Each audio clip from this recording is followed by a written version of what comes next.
designer's call. Yeah. How'd it go?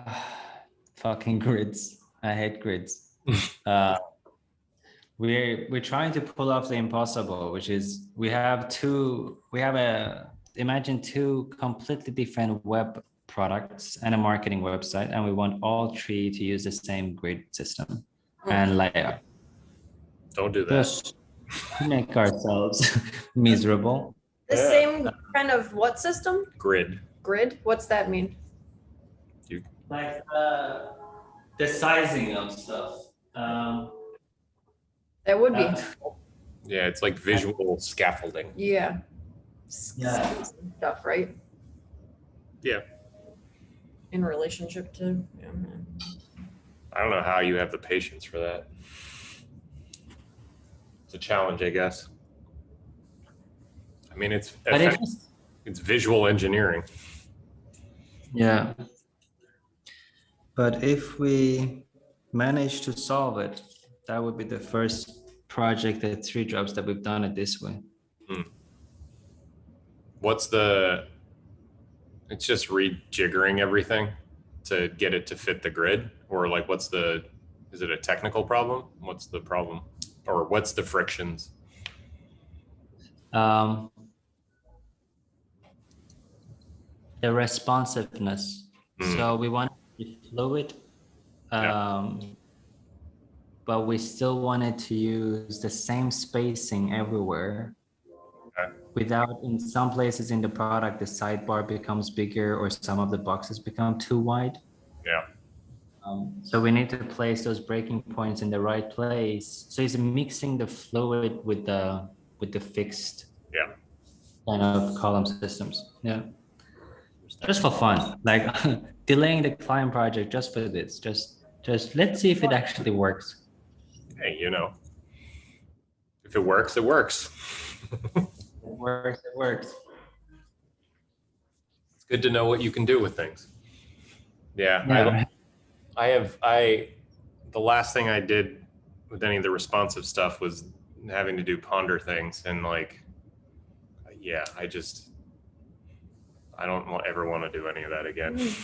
I like it. I find it cool, but personally, I don't want to build it anymore. It's pretty tedious, isn't it? Fuck, like for the kinds of things that I like to do, it takes forever. But when you get one of these things working right, it really does feel good because it responds to everything. It looks good all over the place. I'm assuming some people really like that too. Yeah. It's like a stimming thing. Like you're just doing your craft. You're like tidying up. I feel like I would like that kind of thing. Yeah. But after a certain point in your career, don't you kind of not want to do the some people still like it though? It depends. Yeah. I don't know. I mean, is that a thing in the designer industry? Like people who sweet green. Yeah, I mean, anything that Collins do is just so well done. So other than the visuals here, anything that who does? Collins. So we are Collins. It's I don't have many. I only have probably not even a handful, less than that. It's just three. Yeah. Look up. These guys are one of them. So the last two projects that did actually three: Medium, Robin Hood, and Sweet Greens. Top notch. Yeah. They're truly amazing. Where are they based? Probably all over, right? Oh, it's so cold. I don't know, I'm just reading there about. Oh, I want guacamole greens. I want their food. Sweet green. New York and San Francisco, of course. All the design agencies, one leg is in San Francisco. 1 foot or whatever people say. Interesting. Like this style on Sweet Green, like the typography and stuff, it doesn't feel like food to me. It's like it's like a shopping app. Yeah, like it's like it's almost fashion. but you know, it makes sense for the market, I guess. Yeah, I guess you can order it right here too. I think that's the sweet green. No, it's not. Who knows? Maybe in Washington, D.C. Yeah, they're doing all kinds of crazy stuff. Yeah, I haven't been keeping up with any of the agency stuff. I used to sort of mark all the projects they were doing and things, but I've just fallen off so I haven't been doing any of that. It's interesting. Yeah, so yeah, I don't know. I'm curious where all the responsive stuff goes. Like I mean, yesterday we did like a coding party kind of thing. And like our only goal with the whole thing was to put an input box and a button on the screen. That's it. This is where we're at. You would have enjoyed it. Yeah. It's a bunch of people who are like, the other people on the call are like highly technical. So we got down like to sit down to do it. And the longest part of it was trying to figure out how to use OBS to audio record. Yeah, we were trying to live stream it to YouTube. But for whatever reason, so we ditched that. Yeah. And then got to work, and like basically we had John in the driver's seat, and so he was sharing his screen. He's like getting his dev environment set up or whatever. So then like that doesn't take that long. He gets it set up, and he's just like, okay, what do we do? And then we're like, we got to put a text box and a submit button. Okay. An input, not even a text box. Input and a button. Mm-hmm. And it took maybe 5 minutes. Yeah, if that. It doesn't take that. And long. then everyone was like, I don't know. It was like ridiculous because. Well, the process was interesting. Like, so Sharuz, I think you read some of his work and stuff, like on the crypto stuff. Yeah. Like his suggestion in the previous video or whatever is just like, all right, because we're trying to figure out how to work together. And we have all these like wildly different work styles. And like, I don't know how this goes in the past, you know, I'd like build all kinds of designs and stuff and prototypes and then show them to engineers, and then they'd go off and like build some stuff. And then, you know, it'd be back and forth like this. And, you know, there's a few different ways to do this. Or like with Jason, he and I would just like sort of build in real time wherever we could. He would toss things on the page and then I would rejigger them in like CSS and code and whatever. So getting started here was like really tough for some reason, because everybody has their like very particular processes, and Sharuz just suggested that we do like the lowest possible thing. And it was a good starter, like, because you get it on the page and then you have a dev environment that we're all sitting in, and then we just talk out the build. Like, okay, what if this goes over here, and then what if we just deploy it? And then you hook it up to Vercel, and then it's on the internet. And now we have a text box or an input with a button that like can submit, and the button, you know, disappears or whatever, you know, just basic UI stuff. I mean, we could send him the link. Yeah. What is it? It's write.buzzard.life. Is that what it is? I think so. Let's double check. I mean, it doesn't do anything. No, but it's funny.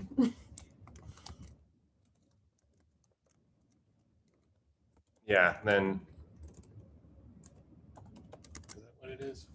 No, it's I forget what input. I don't remember what we bound it to. It's ridiculous because I did the DNS binding. Basically, the whole thing was fun though. We were just sort of like goofing around and like tying in sort of infrastructure and watching them do it. I think it was in current. Yeah. Honeycombs. Yeah.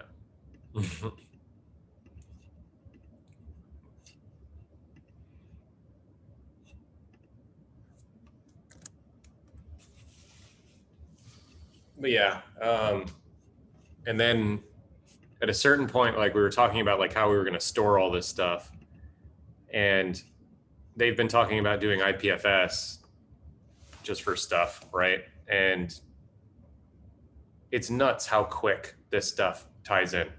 It's just like, okay, let's put it on chain or whatever. Like, okay, and then Sharuz already had like a bridge component or a bridge process or whatever, I don't know what it's called, function, I guess, to like ingest things coming from a form and then spit them out into IPFS. And then so we just have that thing now. So we got a text area that spits out to IPFS. I mean, it's ridiculous. And then I did one line of CSS. So that was my contribution. It's a fun way to work though, because you're just sort of, you can see how all the plumbing comes in and then know where frictions are in the process. And then we're just sort of talking it out. So everybody is like in the idea together. Yeah, one of the people in our squad, Sharuz, he knows way more about React, and we're using React to build it. So he was kind of teaching, but like they're working in real time. So it was like kind of cool. It was like a group learning, group study sort of like coding. It was weird. And like John had never built in React before, but he's a very competent programmer. So he knows JavaScript. He's just like picking it up and learning all the tricks. Yeah, it was fun. But yeah, so that's where you're building entire like gigantic design systems. And like, I'm like, well, put a margin on that piece of text. That's where we're at. It's like, it's weird doing this because I'm like, I don't know when or where I want to plug into any of this. Yep. Like, or what that looks like. Yeah, it's very, because I still I like doing the top level design stuff now, like flows and, but the actual like affordances when using the thing, I don't know yet if I want to continue to do that stuff. I'd much prefer to work with like younger design technicians who like don't have the 30,000 foot view or something. And then, because, technically it's so much work to sit, and I have like a hard time sitting there and like putting together these systems anymore. So I don't know yet.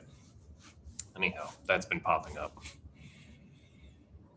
Yeah. It is fun to work with other designers. And I was forced to design 2 client projects about 2 years ago, just because none of the designers were available. I'm like, it's just too good of a project to miss out. I spent 2 weeks on it. It was the most tiresome weeks of the entire year. Yeah.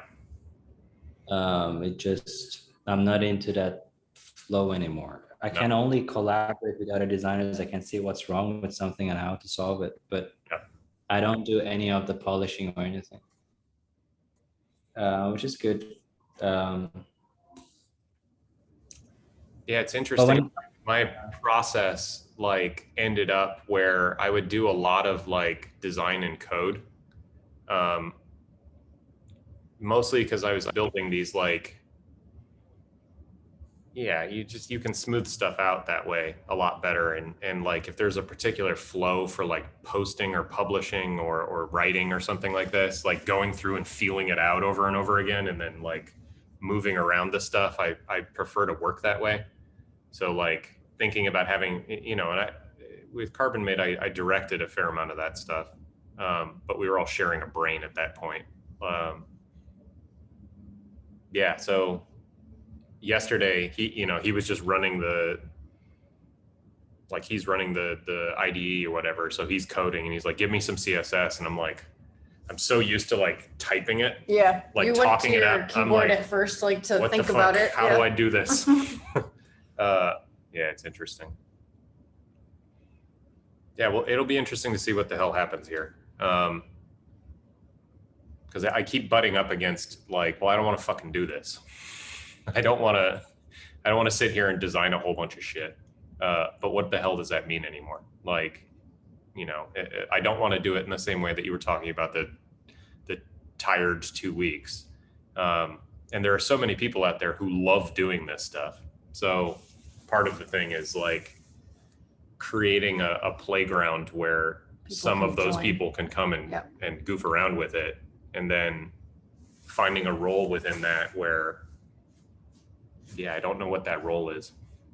The thing that I've mentioned was the aspect of design that's not pixel design, just how the thing actually works and like flows, and like a big sort of it's flow based to me, like how you can move through it. Dave's pretty good at holding that in his head, and he seems to be okay with that kind of work.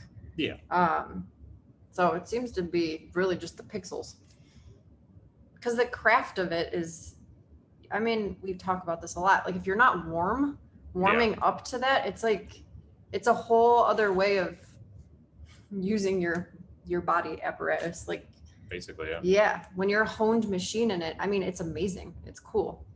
Like we were talking, I don't know if you mentioned, I was just trying to push the videos live on my phone just so they were out there so Farzad could see whatever, but I don't know if I could figure out how to do it on my phone. But John is so warm in his craft with programming, like watching him like navigate on the screen, and he's just like, yeah, quick keys, this, that, like all these like screens are moving, and you're just like, what's going on? Like he said, like his desktop was really tidy, and I made a note of it, and he's like, yeah, I try to keep it tidy because desktops like stress me out.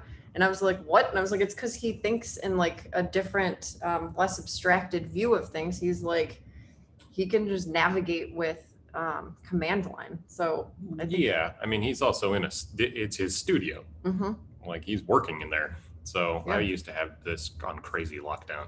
Now my computer's just whatever. I keep mine on pretty locked down, but yeah, I don't know. It's cool. Like, and the next time we're going to do this, we're going to look at authentication with what is it? We're tying like Ethereum wallet. Is that the right vernacular? Yeah, I mean, we're tying into the chain so that basically so that you can use identity stuff. at wallet addresses to do authentication, which means that you don't need to do login shit anymore. Like it's just all handled by the chain. So none of those patterns, all of them are going away. It's so nice. Never have to build another login system again. But we'll get to see a different programmer in the driver's seat, we're calling it. So I was telling everybody I like being driven around. So I was like, this is great. I was like, Dave drives me around everywhere. Yeah. When we were in Mexico, I had John drive to the grocery store because I was like, I don't want to drive. Can you drive me? Yeah. So now I'm like in a coding car. Basically. Like, cool. Let's go. It's fun. It's a clown car. How old is John? I think John is 25. 24, 25. He's pretty young. Yeah. I haven't yet met anybody over 30 that is good with command lines. Interesting. Or, just navigating this. It's just a new thing. I've seen it with my designers, but at my age or above, I haven't seen it. With the command line? No, just like switch, because I know what you mean, because I watched every time there is a screen share, I'm just, wow, we should keep you. Because they just navigate in such a way that now I'm like, wow, you must be an insanely productive person, because I'm the opposite. I'm like, let me clean that up. Then it takes me about 30 minutes or so, and then suddenly the whole day is gone. But for them, they are very productive with, this is how you do it, boom, boom, boom. Which is why I don't do the grid system alone. I was doing it with another designer, which is younger. And he was just rapidly testing a bunch of different stuff and then pulling things all together. And I'm like, wow, I wonder how they live their lives, if they're navigating through problems in a similar way or not. Or they're just insanely fast with the computer, with this thing, with this machine that is in front of me. Yeah, I mean, well, we know John personally. He's doing a lot of nomading right now and moving around. I mean, it's crazy. Like how much older? Dave's almost 50 years 20 older. years older, but I'm a little over 10 years older. Just the younger you get, the more energy you have, but he's pretty, like he's active. Like he's not, so there's like a kind of, like snappiness with the computer. If he was like that in person, which I've met people like that who are just toggling all it, he's not like that though. And like he can hold a conversation. He's pretty calm, which is nice. Yeah. But he's jumping, like he's meeting all kinds of people. He's doing all kinds of things. He's traveling a lot and he's comfortable with it. I mean, he gets tired, but he balances multiple projects too. If he's looking for a new job or he wants to like participate in another like team, he's got a full-time job and then he's got like side projects and he's just like, it's fine. And I'm just like, he describes how he's balancing everything. And I'm just like, I don't think I could do that on top of a full-time job, like 2 other side projects, but yeah, he likes it. And it's all, you forget what it's like to be 25. It's all programming too. So like the projects, they vary, but it's interesting. Yeah, it's cool to see different people work and their approach to work. And it's very nice when you see someone who's not stressed out about it. You're just like, how are you so chill? Yeah. Yeah, that. Yeah, that.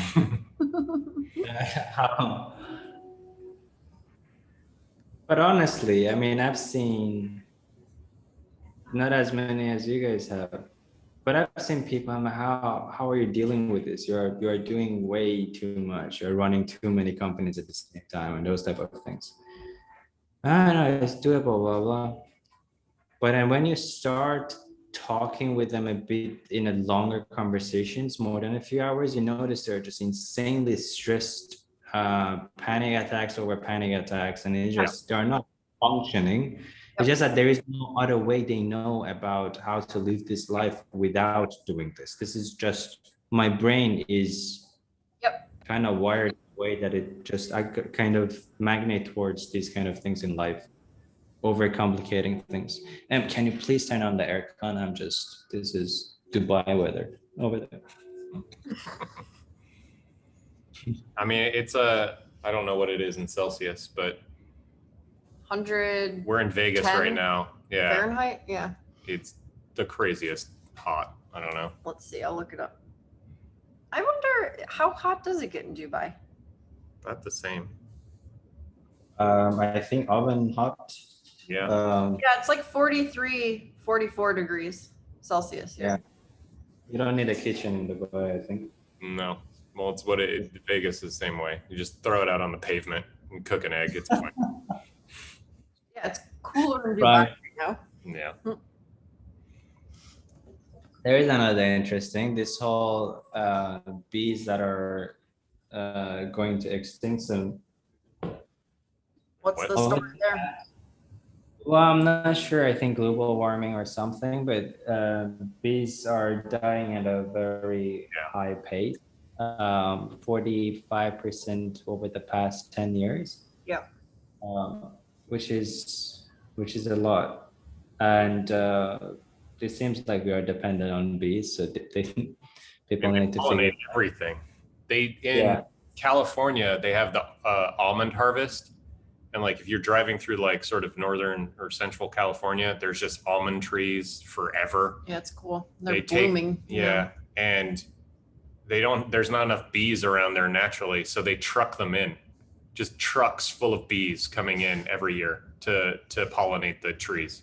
Is wild. Yeah. Where'd you hear about this? Yeah. I'm curious.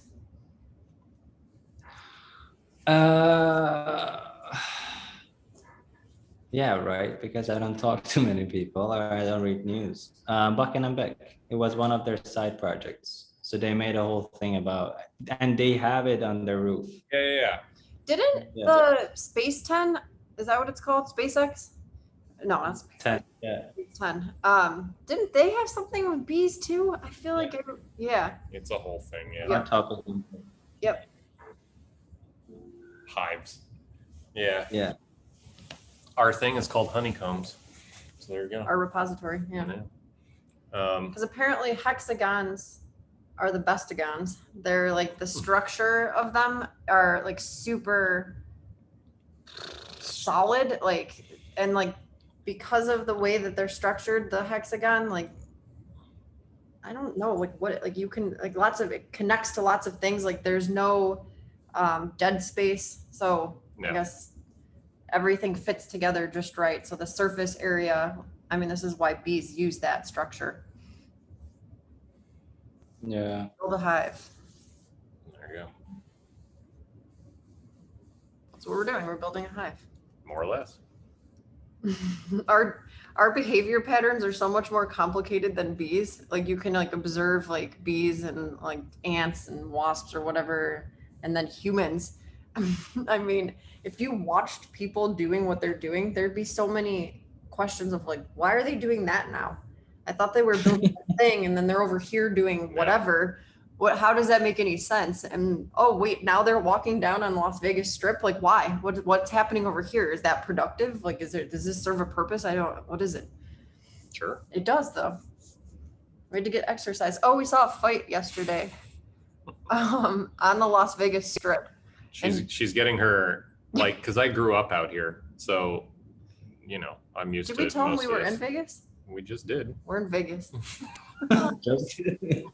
We're in Vegas, and actually I was thinking about you, Farzad, because we're in a high rise and 35th floor, and I'm just like, oh, I love this. Like Oh, really? Yeah, it's nice. How long has it been? It's contained 3 and days. it's clean and like it feels like you're on top of the world. I don't know. There's something like a club in here. Give it a few days. Oh wow, this looks great. Yeah. There's a it's nice. bathtub in the bedroom, just sitting out, a freestanding one. The glass in front of you, is that a window or is it some interior design stuff? Yeah. Oh, that is. There's a view. Yeah. It's a corner. Do you like it? Do you feel lonely or do you feel? I can do it for a period of time. I don't know, I don't know how long I would like it for. Right now, it's nice. It's hot. There's a gym here, so we can go you don't have to leave really. There's not a coffee shop in the building, is there? Where'd you go? Yeah. I walked down the street to Starbucks, saw a guy puke outside his car. It's Las Vegas. Yeah, so last night. There's in the elevator, there's this giant dude who got in. There, a couple of people I think live here or going to work. And then the rest of them, it's they're partying. Yeah, they're partying. And so there's this giant dude, and you can conceal carry guns here, in Las Vegas. And so he's just wearing sweatpants, and he just has a Glock in his sweatpants pocket with his phone, and he's fumbling around in there. And this dude is 300 pounds. He's enormous. And he's just fooling with it. I'm just in an elevator with this guy and a gun. First thing in the morning. Fucking crazy. It's 7:30 in the morning. Then I go outside and there's some dude who's yelling because something happened. There's 3 cops there, and the cops are just go away. And the dude's no, this is an outrage. He's that's my coffee walk in the morning, and it's 100 degrees already. Vegas. What time do you wake up? Lately we've been waking up later, but he wakes up usually between 7 and 8. I for a while there I was waking up at 6:30. Yeah. An hour earlier. I don't like waking up, so I wake up later. I like waking up first thing in the morning and writing. Well, what time do you go to bed? Midnight or so. 11, midnight. Oh, 11. 11 is not midnight. Midnight. Rookies. For sure before 12, right? Usually, try to. Yeah. You go to bed late. If I ever go to bed, but do you straight up not sleep? Huh? Do you just Sorry. sleep? No, I do sleep. Okay. No, I have to sleep, and I don't sleep. Vampire. I sleep long. Yeah, We talked about that. I'm very grumpy if I sleep short. Yeah. Yeah. Not in the morning though. Around noon, that's when I notice it. Morning, I'm just all happy, excited about the breakfast. About breakfast. Yeah, I remember the conversation about breakfast. And that you like to sleep. And when you do sleep, you sleep long. I do sleep long. But I do sacrifice my sleep for the slightest fun thing, or even not even fun, just I'm too tired to go to bed, sacrifice the first 2-3 hours. Because if I actually manage to go to sleep before 1, best day ever the day after. Yeah. But it usually happens afterwards because of client calls at night. Tomorrow I have one. It's just. Yeah. I used to be nocturnal when I started working by my, remote and stuff. And I would just stay up all night all the time. I'd be on the weirdest schedules. Well, he said he liked being up at night because nobody was awake and no one needed anything from him, so he could actually do work, like creative work where you need time and space and like you can get into it and there's no distractions. Makes sense. And it's not about the people or any notification, anything like that. It's just like, that it's just dark outside. There is no other things that you're missing out on. You have to be. Yep. So it's but yeah, no, I mean, if I have one bad sleep, I have panic attacks at least once the day after. I just can't handle it anymore. But before I could go for many months and then just do 4 hours of sleep per night, most nights. I can't do it anymore. Especially when I was. I've never been able to do it. I like crack up if I don't get. If she has one bad night of sleep, the next day she's insane, like full blown. Like everything is, all of it's annoying, and like she's pissed at everything. I'm not tolerant of the lack of sleep. Yeah. Even like last night, I went to bed a little past midnight, I would say, and like it's hard for me to get up at 8. I'm just like, oh, it's rough. That sounds more like you're allergic to it than tolerant. Can I have water? Like a lot of it? All of it? All of it. All of it. All the bottles. Living with Kristen, like I've like rejiggered a lot of my behaviors, like because her habits are significantly healthier. And so I'm like, all right, I can't keep doing this other stuff. It doesn't there's no reason for me to do it. Like, what is it like to live like a normal person? Like a healthy person? Let go of the bachelor life kind of thing. Kind of, yeah. Like, or it's not bachelor, it's more like, feral, whatever. Like feral designer. Yeah, feral designer, entrepreneur. Internet person. Internet person is more of it. An internet troll. Kind of. Not a troll though. You were never a troll. No, I had moments. But yeah, like the consistency of like, I'm like, all right, I'm just gonna go to bed. There's nothing really to do. There's nothing I'm missing out on anymore. Like, who gives a shit? Like, what? There's nothing that I've ever been like, because I'm not partying or anything. I'm in New York, if I had the worst, because there's always something to do. Yeah. There's always somebody like hanging out. I nearly killed myself there because I was just like, I would just keep saying yes to things. And then I also had to, carbon mates popping off. So I got that out of my system, I think. Now I'm like, I'm more about steady state, like have a minimum amount of exercise and a minimum amount like of sleep that I always maintain. I never dip below into that reservoir, like, which means that generally, or if you do, you can absorb it. Like, because sometimes it happens, like you can't fall asleep or we're traveling or something. Yeah, I don't know. I've been pretty good about that. Like, I mean, I'm used to if it goes sideways for a week or something, it doesn't kill me. But like trying to maintain, and then you can build a lot more stuff on top of that, like thinking and stuff. So, is that water okay? Yeah, I felt like I actually checked the expiry date because it takes. Your face was like, oh, like it's just water. Yeah, right. No, I wonder because I just ate this thing before, or this water tasted very different, and I'm still checking the expiry date. I don't know what happened to me when I was a kid, but I have a thing with just checking the expiry date of every single thing that comes close to me. Not me. Not her. She'll eat whatever. She's like a garbage. Yeah. When we first started dating, he's like finding shit in my fridge that was expired like 5 years ago, and I'm like, it's fine. He's just like, no, I could die. My stomach is not good at all. I mean, do you not eat spicy food then? I do. You do. It's weird. Yeah, actually. Like I eat chili for breakfast on my avocado toast. But I think it's just, combined with whole anxiety levels being off chart. Yep. Yeah. Yeah, it screws up your whole like gut system, like being on the road a lot lately. We're going to new places all the time. The water is different everywhere. Like when we were down in Mexico, like the first week I lost all this weight, like couldn't eat because my guts were just fucked. So yeah, it's weird. Like my system is finally like figuring out what we're doing.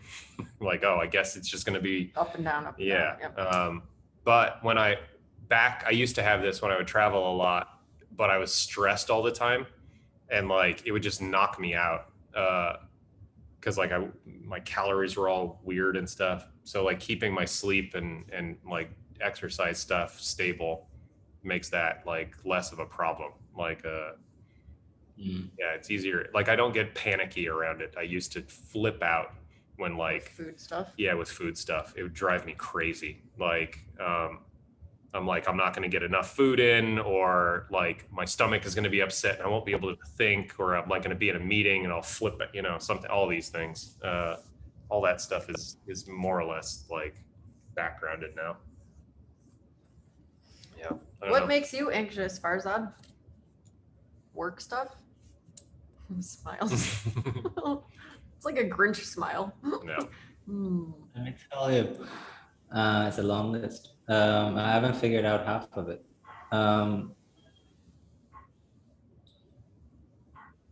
I can tolerate a lot of things. I can manage a lot of things at once, at the same time, I mean. So I'm dealing with this beautiful owner. Still, I've hired a lawyer. It got to that place that I'm hiring a lawyer just to make. Because we didn't talk about it again. Yeah. Dave's like, who knows? Maybe they made like an alliance or They're something. They're best friends now. I agreed to pay for basically every single thing you can possibly imagine. But I'm still like, we still haven't signed a contract. Really? And yeah. But you're paying her rent, so like. I mean, yeah. I like. So this is a good little like tension here for her specifically, and probably for you. You're figuring it out. She's giving up. Probably her first. She's, I'm getting tired. I'm like, me too. Problem was.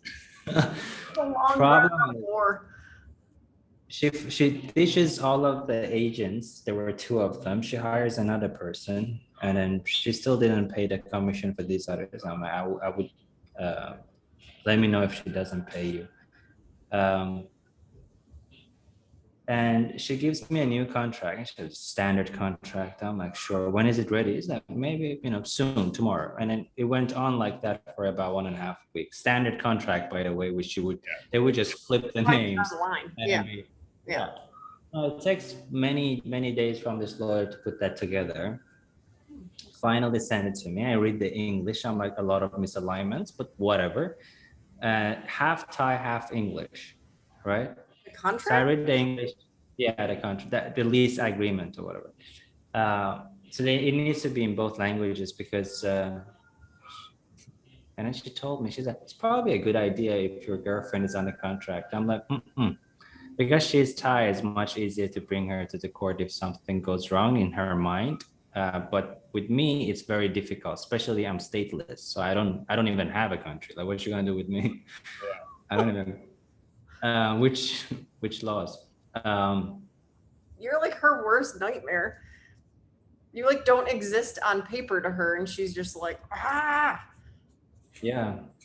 And she is now on the contract because I told her I would only sign the contract if I meet the person that her name is on the contract in person. And then that would be the only person that I communicate with throughout the time. You are basically nobody to me if your name is not on the contract. And I will be on the contract. I'm not beautiful. But then I send it to a friend of mine. They read the agreement and then they go, there is a conflict between the Thai and English. And I'm like, how so? So in Thai, it says the furniture is still included, but in English, it says fixed furniture. There is a big difference. So fixed furnitures are like, cabinets and such. Yeah, like light fixtures attached to the wall. Yeah. Which she wants pictures from to compare it with when I move out, as if I would just take the fucking oven out of the kitchen and take it with me. Like, why would you? There is nothing to take a picture of. Like, nothing is removable. Anyway, so I'm like, oh my God. So those are a bunch of loopholes. And then I've now got a good lawyer. Well, you know, it was about time for me to actually hire one in Thailand. I have one in Sweden. And yeah, well, back to the stress stuff. I can manage all of this while having a very bad time, like let's say with the whole Thai client that we had here, not paying their invoices for about 4 or 5 months, and having some relationship problems too, because those are usually a bit more difficult. All great until it goes a few months and then it comes up. For me, it's never timely. For me, it's just as I'm experiencing, everything is just fine. Like any difficulties or whatsoever, or any challenges. I'm triggered by it. I get the energy necessary to do the thing. But then afterwards, I've drained so much energy that I'm suddenly, I don't understand why am I tired? Why am I so easy to get irritated? And just panic attacks after panic attacks from there. And it's still, given that it's been a decade of just panic attacks, it's still a surprising emotion whenever you go, wait, something terribly off. And this is the first time I'm experiencing this, which is like probably what the craziest thing with people having anxiety attacks is that every time you experience it is as if it's the first time you are doing it. You've done it a million times before, you know, there is nothing. It's just all miscommunications between your brain and then whatever symptoms your brain is completely mistranslating. Interesting. Yeah, like mine were the worst in New York, like for whatever reason. Partially because I was living that way. Well, yeah, like, there's a lot going on and you're participating in everything. Yeah, and then there was a bunch of stuff happening with the business at the time, and then just being in New York is exhausting. Like it's just people on people, and then, you know, but yeah, that's where I decided I wasn't going to have them anymore. Like I needed to figure out how to fucking not be panicked all the time, because it's so brutal. It's so exhausting. But yeah, like, and then I tried all the fucking meds and then all the weird types of therapy. And then, yeah, it wasn't until I dropped my stress level that I was able to actually think about it, like work with the underlying stuff.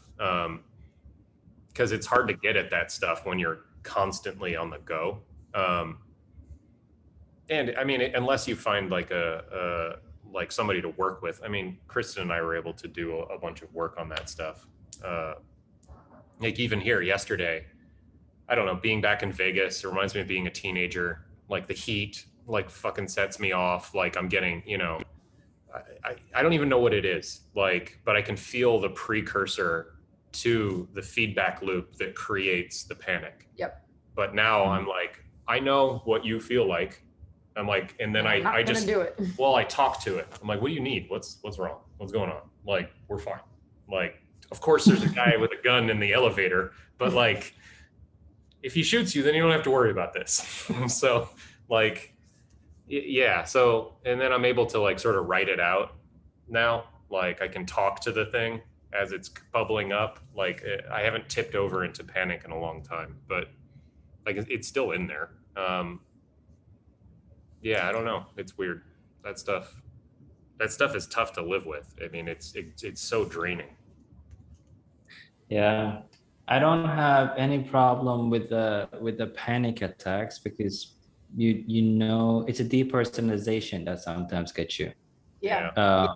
It becomes so, whoa, like what is this? What is that? Like why my hand like this or table like that? You like just the basics that only freaks you out. Yeah. And if you at that moment lose control, Yeah. you stay there for at least an hour, and it's the most terrifying thing I've ever had.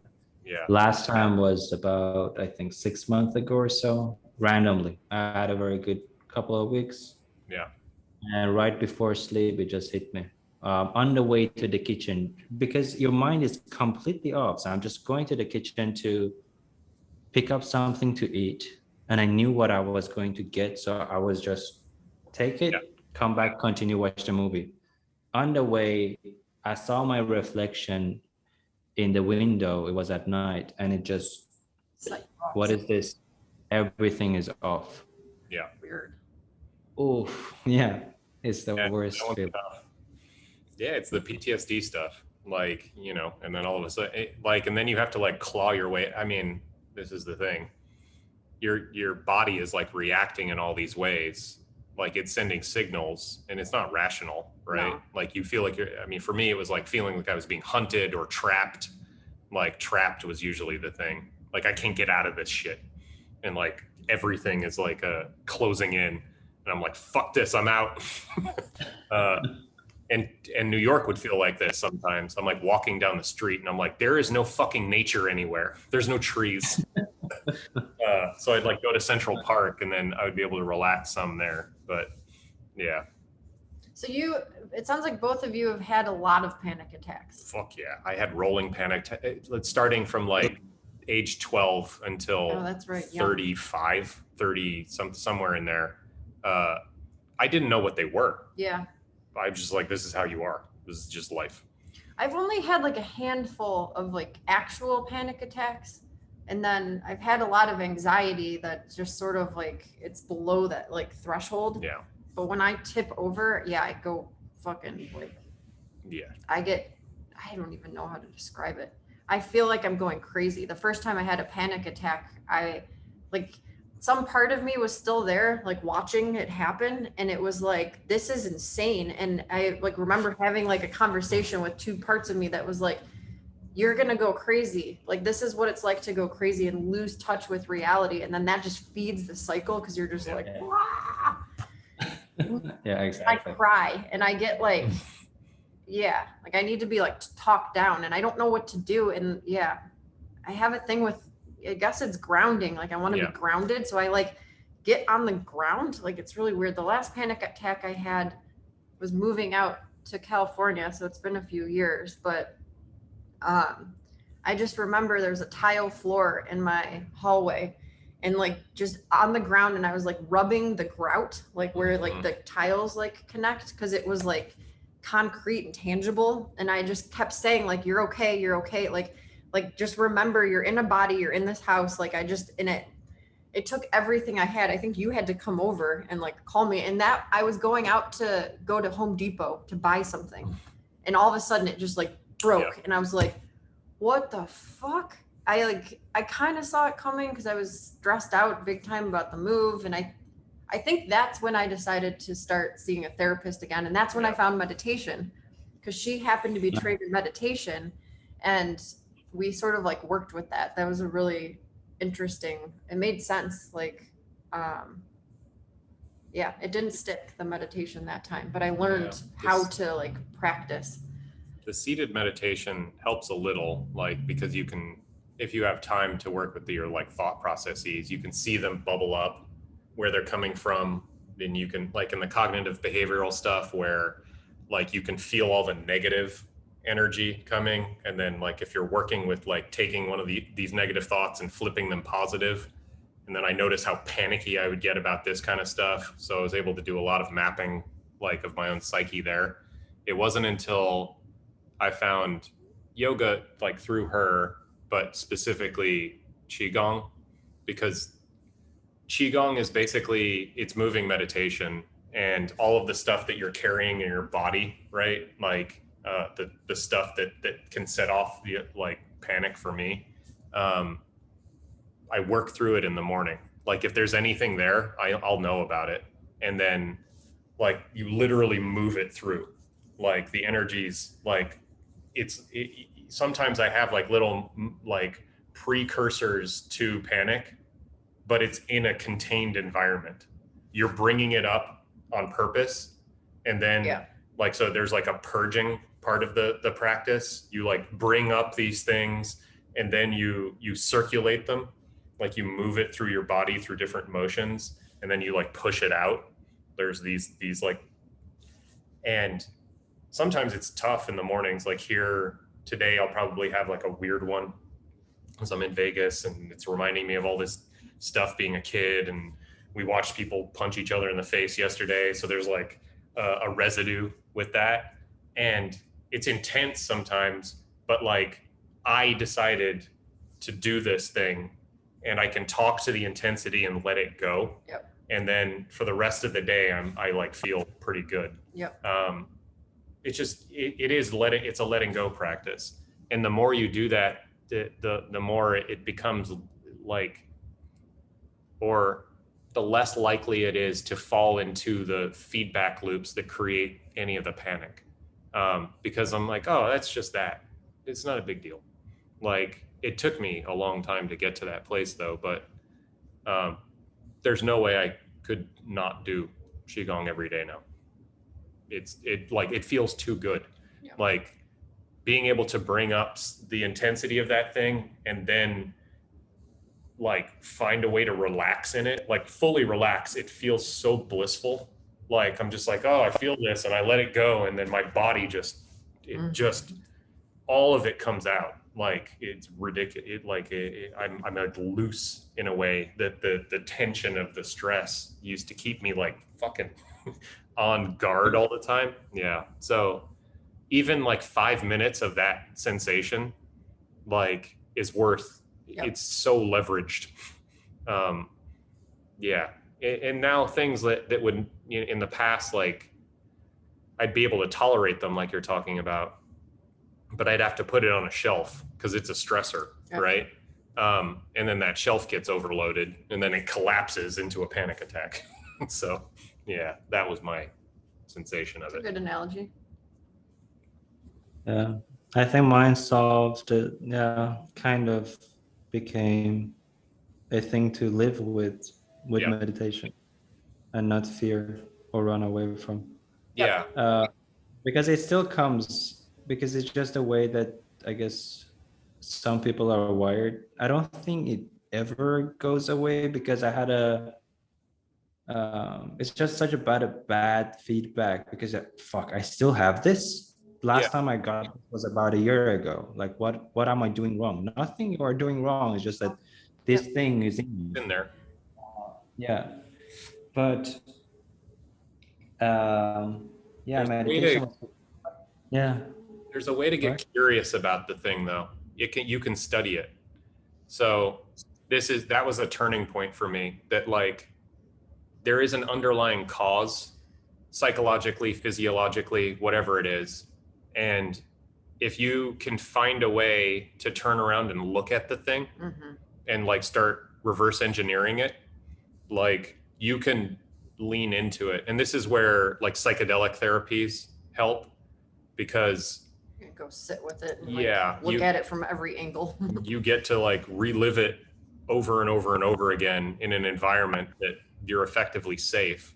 So this is like they're doing treatment like on PTSD with MDMA on this, because it puts you in this state where of love, and then you can bring up whatever the root cause of it is or the material around it, and then hold it in sort of a field of like lovingness, and you're not tense around whatever is causing the PTSD. This is why they're using it for veterans and soldiers. That's interesting. Yeah, and that's being legalized in the States right now. Psilocybin and all that stuff as therapeutic measures, that's being legalized.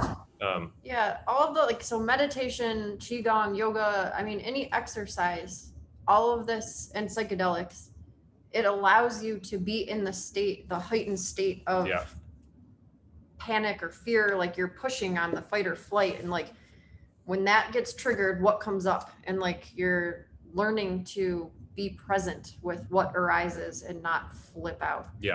This is why exercise is cool, because like you can trigger that stuff, and the more in shape you are, it's not just physical, but they go together. The more that you're just like, it's okay right now that I'm flipping out, and it's like weird, like Bikram yoga, where you do an 105-degree Fahrenheit. So that's like what, 45 degrees Celsius heat. Your heart rate, like, obviously gets up, but there's something like you can breathe through it once you're sort of acclimated to it. So you're in like a heightened state, but you're calm. It's very like, it's such a weird feeling where you can feel your heart doing a thing and you're like, I'm okay. It's like, you're just like, what is happening right now? That's such a cool, I mean, I bet you this is what Navy SEALs and it's all the box breathing and there's crazy stuff. Like there's just ways of hacking that feedback loop of being present with it and being comfortable in that space. Such a weird thing, which we're not evolved to do that though, because we're evolved to, there are mechanisms that we have physically, like animals shake to get rid of that stuff. There's a bunch of the stuff in the Qigong. Interesting. That like you do a bunch of shaking. You're just like getting it like horses, after they've run, their muscles are shaking, or like, there's a shake response and it sort of gets it out of the body. Because the body stores all this stuff. My muscles do that. I remember the first time I actually lifted weights hard in high school. Oh my God. Like in putting like a bunch of pressure on like my toe, like I could get my whole like body to shake, and I was like, what is going on? Yeah, there's a whole like, I tried all of these things. There's a thing called TRE, trauma release exercises, where you like lean on the wall, like, and squat. And then it starts your muscles moving. Then you lay on the ground and then like move your legs in a certain way, and you can get the whole thing moving through your body and it shakes it out. It feels so good afterwards, like, because you've just released all that crap. For me, that's automatic. Most nights, my body shakes right before I sleep. Just yeah, I think so. Hey, it works. That's good. It's autopilot. It's built. Yeah, I mean, the body, there is like an intelligence in the body. Like, so a lot of the stuff I've been looking into is like some of we talked about it last week, about how psychology needs to be rejiggered and these kinds of things. Like, and there's a bunch of overlap with cognitive science now, into psychology and talking about these systems and then looking at it through the like evolution, like how consciousness evolved particularly. And so like the idea that like you get from mineral up into like plant intelligence, and then from plant intelligence up into sort of animal intelligence, and animal intelligence works in a certain way. There are all these systems, and it's embodied in most of the, like the body knows, like if you're near a cliff, don't go over the fucking cliff, you'll die, right? Like there's a felt sense of that. There's no like knowing that cliff exists. It's just a falling off death place, right? And so there are these primordial things that like, you'll feel it. Like if I go over to the window and I start leaning over, that's not my brain saying like, don't jump. That's after the body knowing that that's a danger, right? So in that layer, there's a bunch of stuff that you can work with. This is the yogas, the somatic responses. And then on top of that, you get the sort of human intelligence, right? The abstractions, writing, like thinking, and the lower, like in the animal stuff, you get emotional responses that are tied to the physicality. So there's a bunch of practices that work with that stuff. And I found, like triggering those things and releasing those things, like you get a lot clearer view of what's going on, because it's not an abstraction problem. It's not a mental problem, right? It's an embodiment problem a lot of the time. Anyways, there's a bunch of stuff in there. How do you square that though with the concept of mind not being separate from body? So that is a mind. The body has a connection to mind. It's just a gradient. But you're saying it's not a mind problem.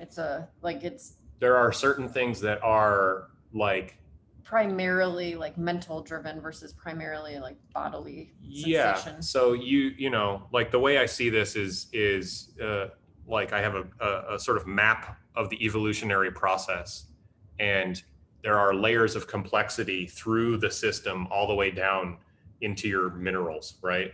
And like all the like a lot of the Eastern wisdom traditions have stuff around this kind of thing, like doing bone meditations. Like how can you move mentally into your bones and see what they have to tell you about what you're holding, right? Mm-hmm. And there are all these different movements that you can, and it's virtualizations. It's impressionistic sometimes, right? You are creating a simulation of what that's like, but you can tap into your body this way. There are certain things that are cognitive in nature, right? That like some crazy complex, right? Like from a Jungian perspective, that you have created to like create armor around yourself, right? And that is a mental abstraction that is based on probably a fear of an emotional state or a physical state, you know? Yeah, it's like obviously the brain is part of the body. It's like a weird sensory, like it's an integration center, right? Sure. When you say the brain, like, what do you? I don't know. Like I'm thinking about like part of what happened in the West was there was a separation of mind and body. Yeah. And we sort of forgot about our minds. That's why everyone's going crazy and doesn't know how to like. We forgot about our bodies. We over-focused on mind. Oh. The body disappeared. Like people have lost the touch with their bodies. Why people are fat. In part, like you have to take care of. People forgot about their minds and their bodies. Anyway, everything just seems crazy lately. Like. Sure. I mean, but how? In what ways? I don't know, not exercising, not taking care of yourself, and then mentally like putting people like cogs in a machine, like that sort of like the modern like work ethic thing. That wasn't good for mind or body. But what I'm thinking about is more like sensory perception and the mind being an integrator of a lot of other senses. Like the body feels it, but the brain helps process it and explain what's happening. Sure. I mean, yeah. So that relationship between these systems is what like is happening in the new cognitive science. Like, so because a lot of the models have been completely separate, like the brain is over here doing stuff, and then you like can do CT scan or MRIs or whatever. Like, look right there, physically, the brain is doing that. It's so simplistic. Right? That is part of the entire system, right? Like, and it's not just a physical thing. There is also this sort of metaphysical, quantifiable stuff that is connecting the whole system. So, like, there are things that the body is just being brought back into the conversation about all of this stuff. Anyways, I don't know. There's all that. Yeah, there's a whole pile of interesting stuff going on over there. Yeah.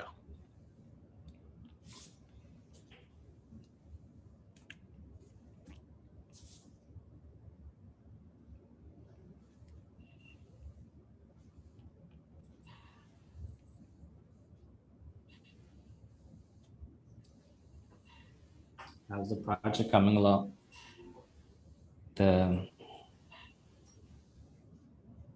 We've got a few like tendrils of the thing. So like, you know, we built yesterday for the first time. That was really fun. And like everybody's eager to do it again. It doesn't feel like any build I've ever been a part of outside of like fun, goofy, like band projects and, you know, like side projects or whatever.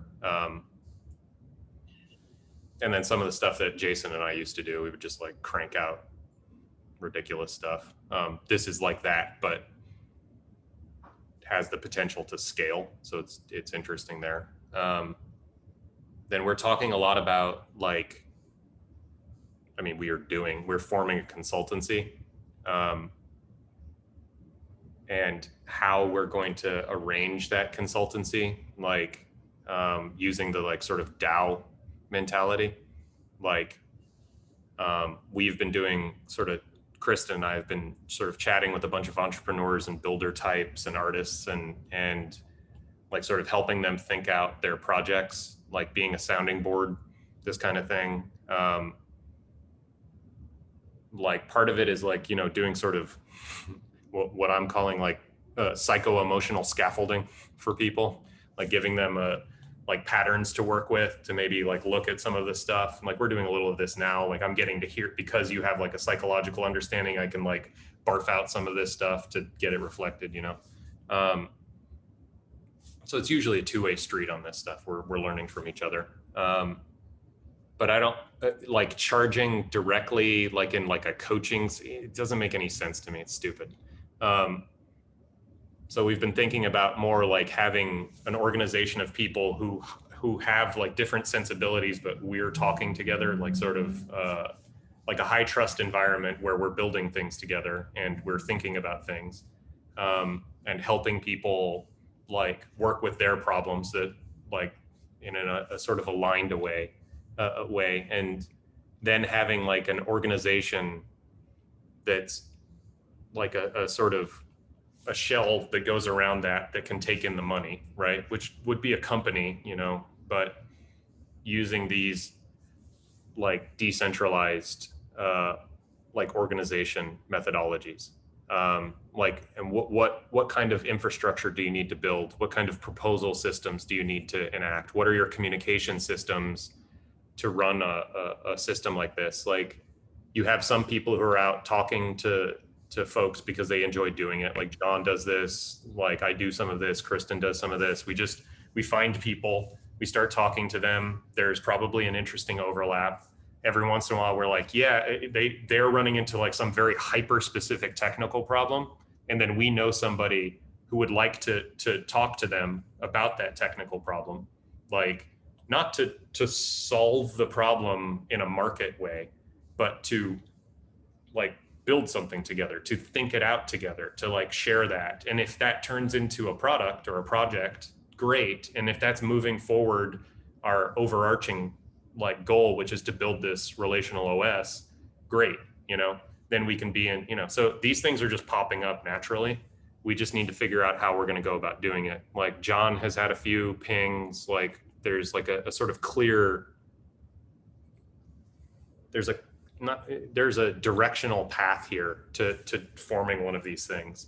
And then, yeah, I don't know. So we're playing with that kind of thing. I don't know. What else? I don't know. No. I mean, that seems like a pretty cohesive look at the thing. Yeah, I guess, well, part of it is that, so we've been working with friends who were bootstrapping a company and then raised venture capital software. And there's a lot going on, obviously, because if you go from bootstrapping something to taking millions of dollars, like it changes everything. So their relationship is evolving, and then their relationship with each other, and then relationship to the business. Yeah. So there's like a ton to unpack, and it's interesting because what you end up getting into are just like these calls. It's very similar. This is where it all sort of blends together. Because you kind of have to talk about everything. You have to talk about the psychology of what's going on, but then sometimes you get into the nitty gritty, like what's happening in the business, and you go down to like brass tacks. Like I'm having a problem with this contractor. This is the situation. And then that might feed back into the psychology of like, here's what's coming up. And then concretely like, okay, now we're talking about systems. Like what kind of like communication systems do we need?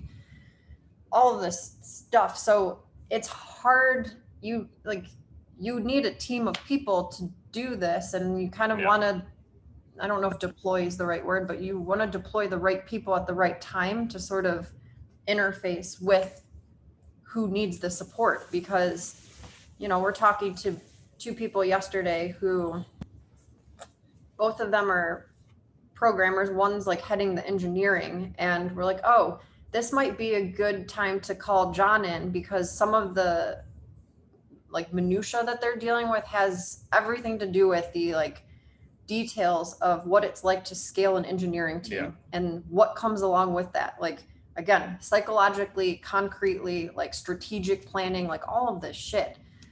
And we can talk it out, but like John understands this because this is what he does.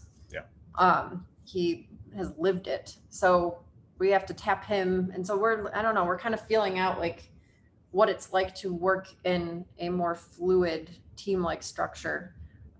And luckily we've got people that we're working with who are comfortable just sort of winging it with us. The area that's the most vague is the money part, because when you introduce money into a relationship anywhere, like we've talked about this with you, Farzad, hiring friends, like that concept, like when you bring money in, it feels weird, right? Like even us, like when we first toyed around with me leaving a job and he would be supporting me, like it took me months of being able to hear where he's like, I can financially support you. And I'm like, I can't hear that because like I don't know how to understand where our relationship moves if he's my like financial source.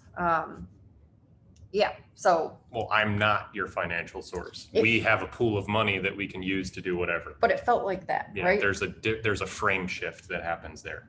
The money is available. It's not my money. It's money to be used. Yep. So yeah, I mean, that was the shift. So that's the same shift that we're trying to introduce. So like yesterday, again, we're talking to people like effectively they're clients, right? But not really. It's like a different sort of definition of relationship that we have to other people. And we don't even know how to talk about, like he said, so are we cool with like how things are? Like no one wanted to even say the word money.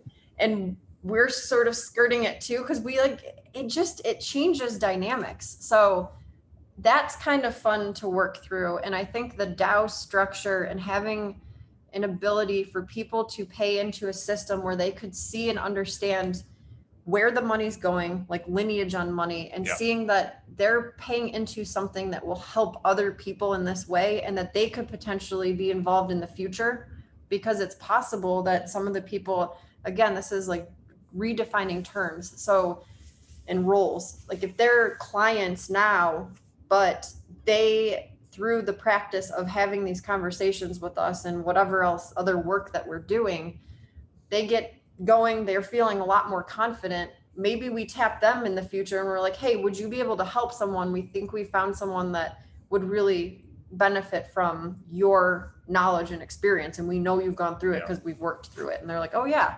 So it's like a pay it forward. There's sort of like mentoring, peering. It's like, it's more of a friend thing, or at least peer.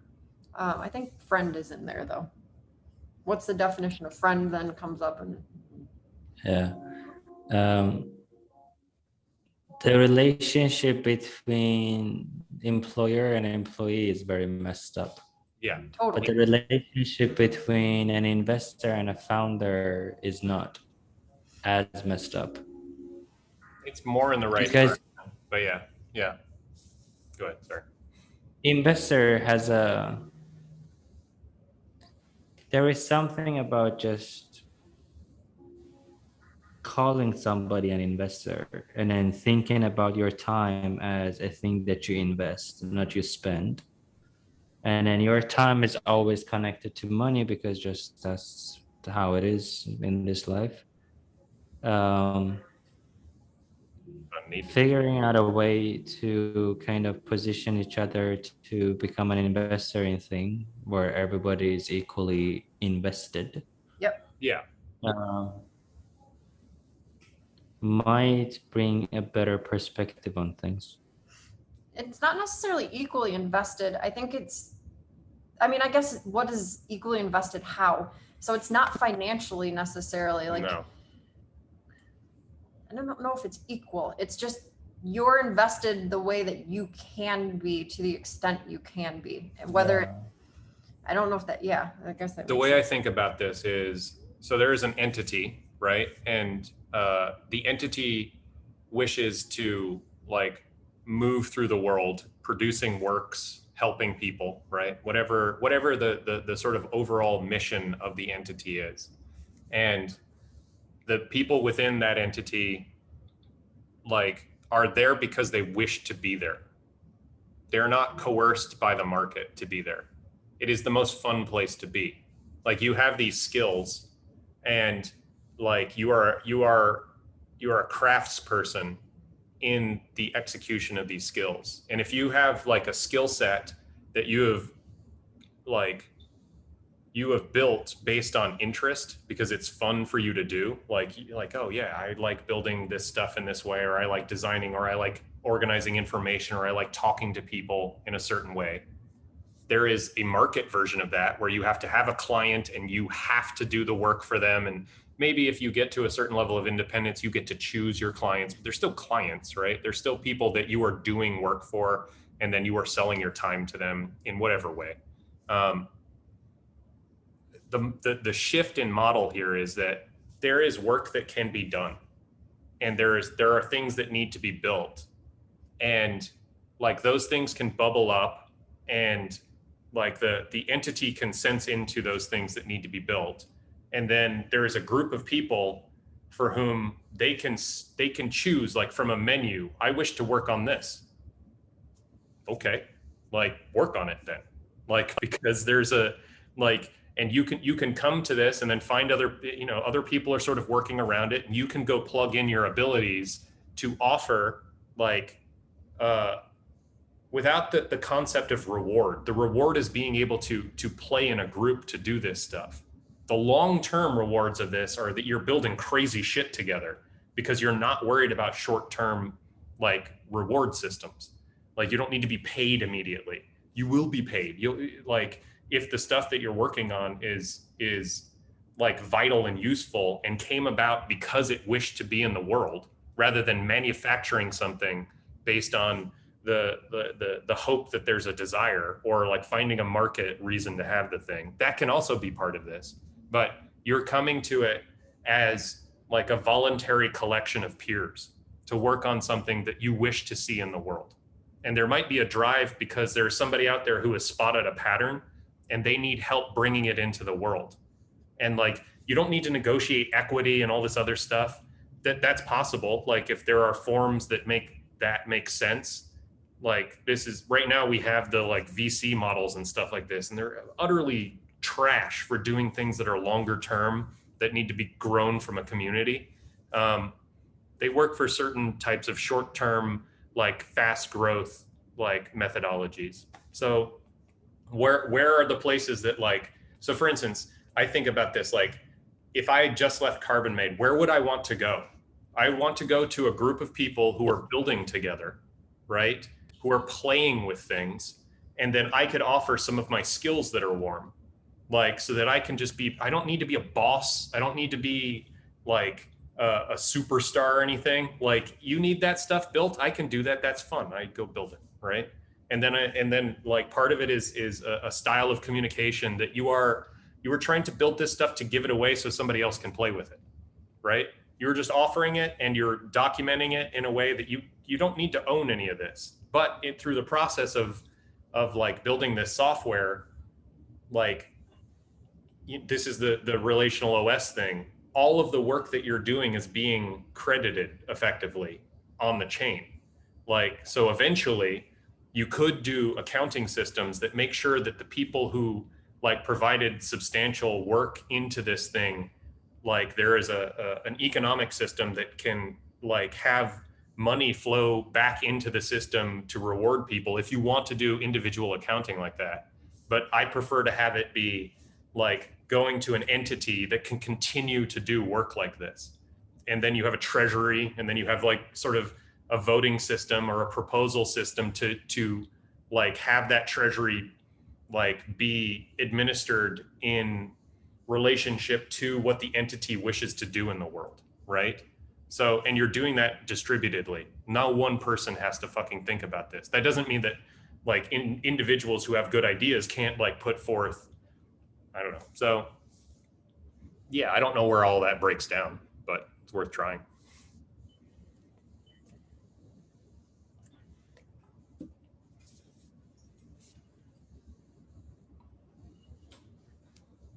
And we need a communication system to do it. So that's why we're building communication Legos. that's what the whole put an input box on a screen. Basically. And in a do it as a button. group though. Yep. Like, can we build as a group?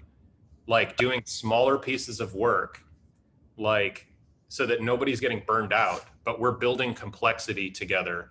And we're building the system to talk about building complexity together. There's a meta system here. And then if it's designed well enough, people can come on board who have this mentality and they can slot in. Like, this is how you communicate. This is how you build like pipelines for understanding how to do this stuff. You're over communicating in a lot of ways. That's part of how the thing can continue to propagate itself.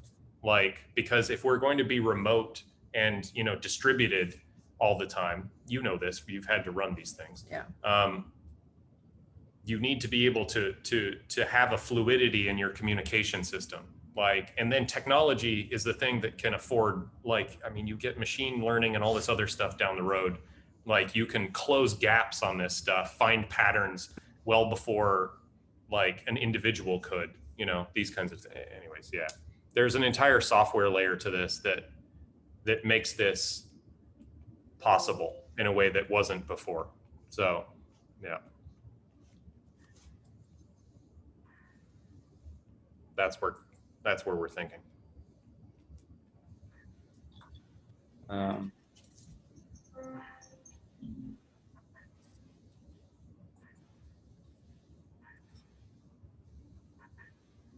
Yeah, I think letting the technology hold the space is like the important piece here, like especially with the money piece, because people need money, but they don't want to deal with it, basically. Like, it's like sort of it's a necessary thing, but not a focal point. So this is where Web3 stuff, because it's crypto, like you can integrate the money into the flow without having to like explicitly like have it be separate, and then it's just baked into the model. So that's the hardest thing to like, it keeps coming back to the money. And it's sort of like a fractal of the mind body thing. Like, it's integrated with the work and the teamwork and that sort of thing. They're not separate. So how do you orient to it if they are integrated? What does that feel like? It's a total shift, because this is not how culture is right now. This is the movement. We were getting into this last night. Yeah, there's a model here like that. I'm pulling from that guy, Jordan Hall, who's like trying to do this at the civilizational level, effectively trying to come up with economies he's got this project called Civium, where he's like sort of he's creating a theoretical, I mean, I guess they're building it now, but model for like how a group of people could interact in an economy over some generations and stuff like this, and interact with the outside world. And the basic premise with one of the economic models that he's come up with is you have like effectively a tribe, and that tribe is highly skilled, right? They're technical. So they're able to do work that's valuable in the world, right? Like, in the current instantiation of the world, a lot of like abstracted knowledge work is really important. Okay, that's the highest value work that you can do. So you have this sort of container, call it the Civium instance or whatever, and it has an internal economy so that people can trade, work and goods and whatever the hell else in a more sort of communal environment, right? Like you would get in a tribal system where nobody is like changing money necessarily in that system. Like, you can do it in a bunch of different ways. So you can do it based on credit, based on people can keep track of it when you have like a few hundred people, like, and generally you get people who are good actors in this system. There's a bunch of details to work out there. And then you have the ability for these highly coordinated people to interact with the outside market, right? Doing consultancy projects, doing like, work for aligned parties, like partnerships and stuff, like building sort of alliances with the world. And because you are highly coordinated within the group, within the tribe, you're able to push your hourly rate up significantly, right? And so within the tribe, you basically have a basic income. so that all the money, everybody's like shit is more or less taken care of. They're not individually trying to interact with the market. Because I don't care. I don't need that much shit. Like, especially if I have a tribe of people around me and we can all share stuff. And like, you know, you've got an apartment in Vegas or whatever, and I'm going to come stay there for a little bit. That's great. You know, you can build that up into a real estate empire or whatever the fuck you want. But generally, you're not worried about like personally trying to collect a lot of wealth. But the tribe is collecting the wealth, the instance, the entity, in our case, the consultancy or whatever you want to call it. And you're able to bring in a lot of excess money this way.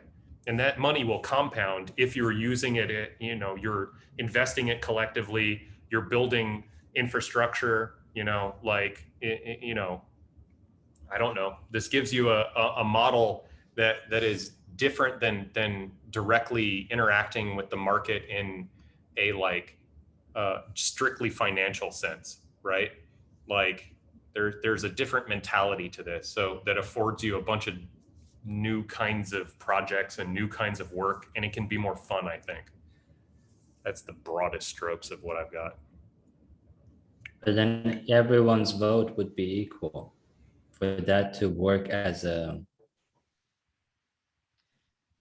collective. If anybody would be then how would kind of like what we were talking about earlier, like it's not necessarily equal, but because it's, again, like let's talk about design. If we were all talking about like some sort of design thing, my vote shouldn't matter as much, honestly, because I don't know as much about design when I'm talking with two of you who've spent years doing it. But I still can have a say, but you might be weighted more because contextually it makes more sense. And I don't know how like that gets programmed into the mix, but I think there is something around like certain people carry more weight in certain contexts. There's a lot of crypto Web3 DAO work right now focused on voting and governance to be able to collect this information. And I don't know how they do this with weighting certain individuals, or if it even works like that. Or there's some methods. Like, so one of the things is proxy voting. Yes. So I give my vote to you. Yeah, if we were voting because I trust that you know more about the domain area, and that you're looking into it based on interest, based on the ethos of the environment that we're in. I trust you as part of our group to do the best thing for the group, because why wouldn't I trust you? You're part of, you know, like, we have a trust relationship. Is that, yeah, but that's a problem that I have with governments. The job of the thing should be that everybody should be equally responsible for the environment or the place or whatever it is that they're in. And then it's the group's responsibility to educate everybody on the basics so they can participate and do their direct voting, instead of, hey, he knows this stuff better than me, let him have my vote, and then he would just decide for me. I think in my eyes, that's a flaw in the system, at least in how the governments are operating. So but simplifying information to it, yeah. Is it a problem with scale too? Yeah. Like, because it's such a big scale with governments right now. Part of what I wonder is if you could do this at smaller scales where you know the people more. Yeah. It makes more sense. Like if we had like, I don't know, up to 1,000 people, you kind of have a feel for who knows what. Then you're more like there's no trust right now with governments because we don't know these people. And also the government operates, most government entities, in like a different world. Like the people who are making leadership decisions, like that kind of leadership government, they're like, they don't use the same systems as we do. They're kind of operating like, why would I want to delegate to them anyway? They're coming up in a different educational system. They're like, I mean, this is the elite problem. It is just the elite setup. What you're pointing to is like in a democracy, the democracy is only as like representative or functional as the educational layer of the populace, right? So if the population is being educated in ways that are, say, for instance, in the United States particularly, oriented towards building nice workers, but like, or like building STEM, you know, like your elites are all extremely good at science and math and these kinds of things, but like they're like sort of emotional and spiritual development is lagging significantly, right? Like you're going to get weird imbalances in the system or just non-functional things. So it's an educational problem too. Like what is the orientation of your civilization? Is it guided by wisdom? Like this is, you know, are your school systems or your systems of educating the populace oriented towards creating wise people, or are they oriented towards creating like labor, right? So these kinds of things matter at the root level. I think that like what we're playing with is doing small scale experiments to see what highly coordinated people who currently don't have very many scarcity problems, right? So they are at a layer above most people in the psychological sense. But if you can build a trust environment there and then start bringing in people who, because you have created this bubble, economic bubble, potentially you can start spreading it out to people who are less like valuable in a market sense, right? Because then you're going to get a broader swath. Anyways, there's all kinds of stuff in there. Yeah. For me, I think the biggest challenge just simplifying the information to a degree that it's just basic common sense to decide on because the majority of the things that are being decided for you, they are not as complicated as it might seem. No. It's just overly complicated by just so many misalignments between different groups of people that made it too complicated. Through radical transparency and then just very simple set of just common sense that most people would agree on, everything should be easily understandable by pretty much everybody to say, this is the right, this is not. I don't need too much information to know this is good for me or not and decide on that. But yeah,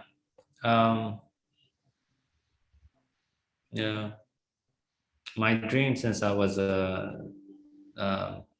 like, oh, these things are actually possible, to have an island with just I should probably watch that movie on Netflix where there's a story of are you actually able to build your own island and then just have your own government and then have your own, and it turns out you can actually.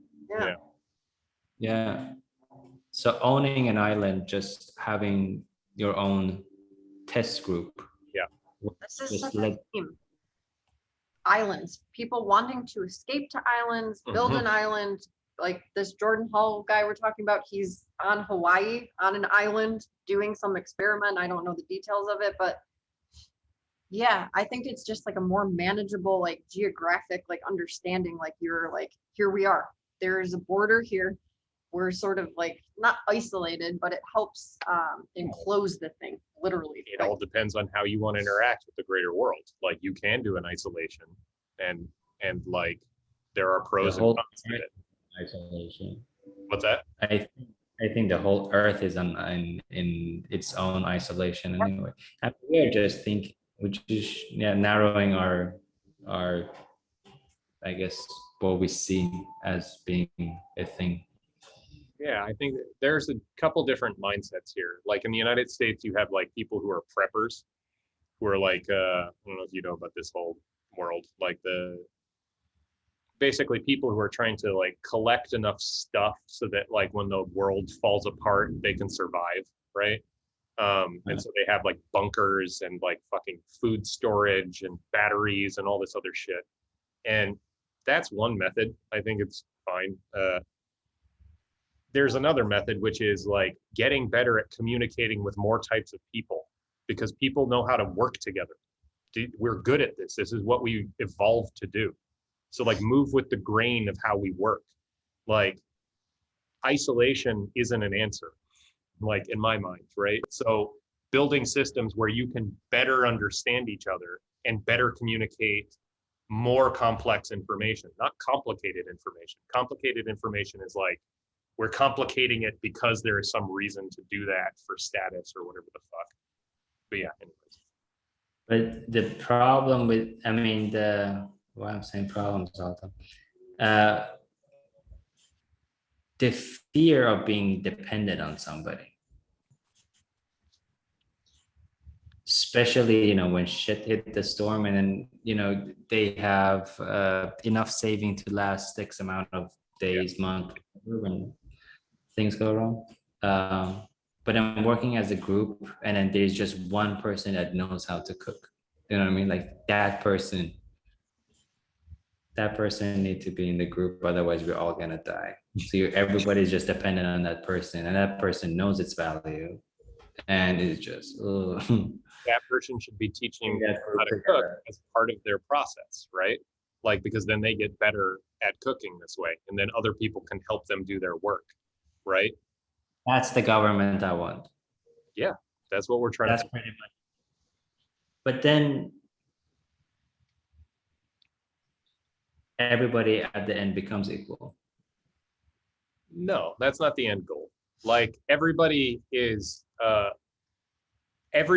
sort of participation in the system has a validity, but like equal in what sense? Like equal in a human rights sense, equal in a value sense, equal in because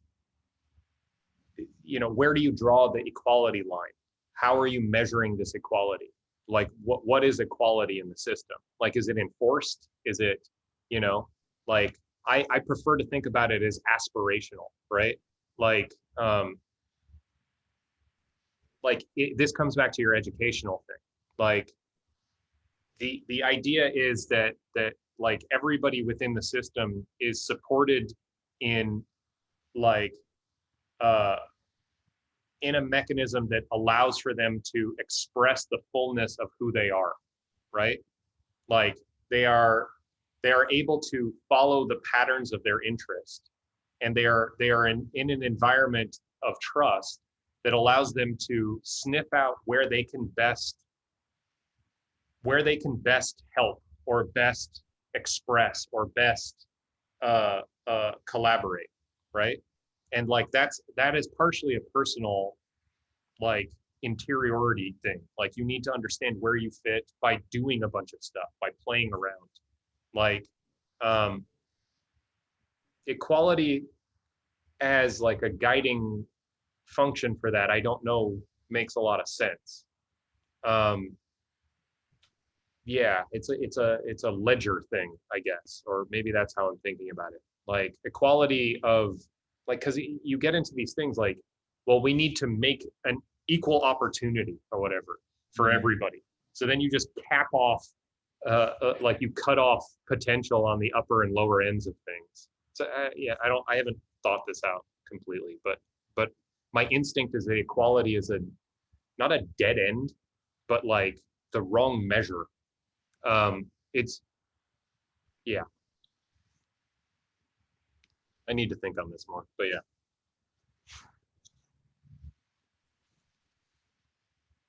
You do a lot of motions of like, it's like an unearthing or something when you were talking about that. I don't know if that gesture or that like. Yeah, I'm unpacking. Yeah, okay. Like, it's interesting. Repeated. Yeah. And that's not, you don't always do that. Like, it's not like you're like patented move or something. I don't know, caught my eye. We're talking about like sort of social engines, and there are layers to the mechanics of it, I guess. And they work in these like reciprocal patterns and stuff. Yep. And then like a lot of them are not obvious at first glance. And so they're like down below, and I'm trying to bring them up and like see what they look like. So that's what that motion is like, because we're moving down into the stack on how this works. Like equality is a like. So the thing about like equality too is that like one of the ways that we're able to make sense of information in the world, and you can look at most everything, I guess everything is in some way, shape, or form information, different forms of information, whether different senses, different experiences. But in order to triage and process information, there has to be, like, if everything was equal, we'd be fucked, because like, how do you prioritize information? How do you decide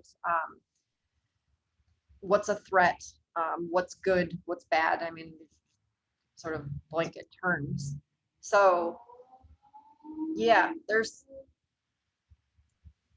what is equality? Like, where did that term even get introduced? Like, how are we on that like sort of wavelength? So it's the representative democracy is part of this. Yeah. What's your like?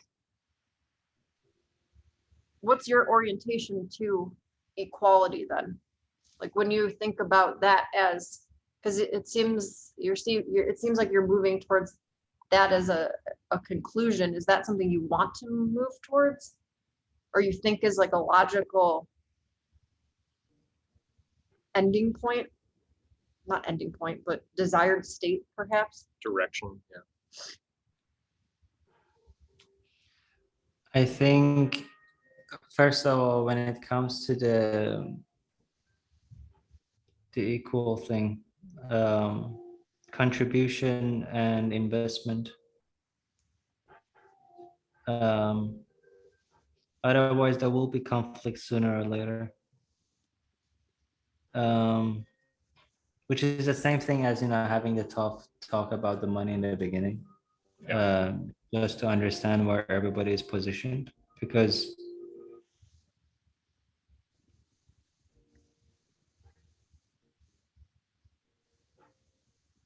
I wonder what money is. Money is a word to this thing that we are calling, but it's something else. Yep. It's such a big thing because there are just so many things is attached to this thing. Yep. Once that's figured out, everybody's hierarchy, hopefully there is none, but if there is any, that would be plainly kind of visible to everybody to see. Yeah, like I think you're tapping into something with the hierarchy stuff, like because hierarchies and equality, like they fight each other, right? Like these concepts. Yeah, basically, and whoever just makes a decision in terms of what direction this thing should move towards or what needs to be invested in, I believe some things everybody needs to have enough knowledge to contribute to the decision making. They cannot simply go, hey, you have my vote, you go do it, and then whatever becomes the outcome of those decisions, there is somebody to blame. I just don't like responsibility. I've got like so that's good. There's a pattern here that's popping up for me. So I can feel into the case that you're talking about, like the sort of representative that's far away from you, that like has your best interests in mind or whatever the fuck, and then they go do whatever the hell makes sense from a market perspective because some lobbyist is, who knows, whatever like level of corruption that can happen with this distributed like representative democracy that is based on like the speed of like the telegram or something, right? What we have now is like communication methods that are instantaneous across like a much larger swath of people who understand a much larger swath of things. So how I'm feeling into this, and this is still at a smaller scale, is the idea of a proposal system. And this is what the decentralized organizations are starting to do naturally. where you basically have somebody who is feeling into the environment, like of say something like Ethereum or a project. And rather than saying like, we're gonna go here, like I'm the boss, everybody follow me, like just do your work, right? You have something where somebody who is very bright offers a proposal, and they put together this proposal or a framework of a proposal, and typically they work with other people to like, because they know what, they know something about the environment, and they know something about the people who are operating in the environment. And so they're putting together something that has the possibility of moving forward, like the entity that you're building, you know, whatever that looks like. And then they offer that out. And then if enough people like see this proposal as something that is worth doing, the people have to build it. So the proposal is in alignment with the people who can get it done. So like, it's not something that like we propose a law and then like and then we have to form another thing to enact the thing. And the chain of events here means that the proposal is completely disconnected from the possibility of getting the thing done, right? So in this case, you've got an information environment where these proposals are being built transparently in the open, the transparency that you're talking about, right? And so you're able to follow this. And then there's like journalism that's happening around the proposal at scale, right? But at a smaller level too, we talked about this with John.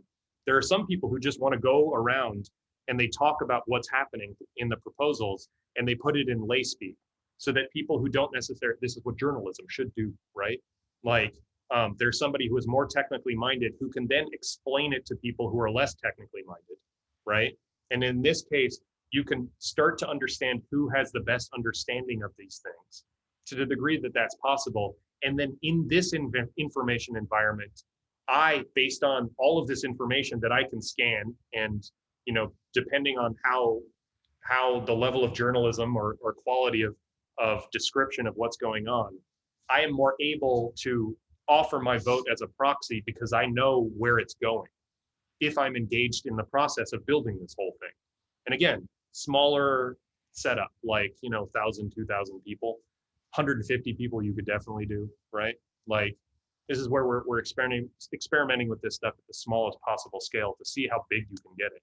And the bigness is, or how big you want to get it, right? It may not be, I don't know. That's, yeah.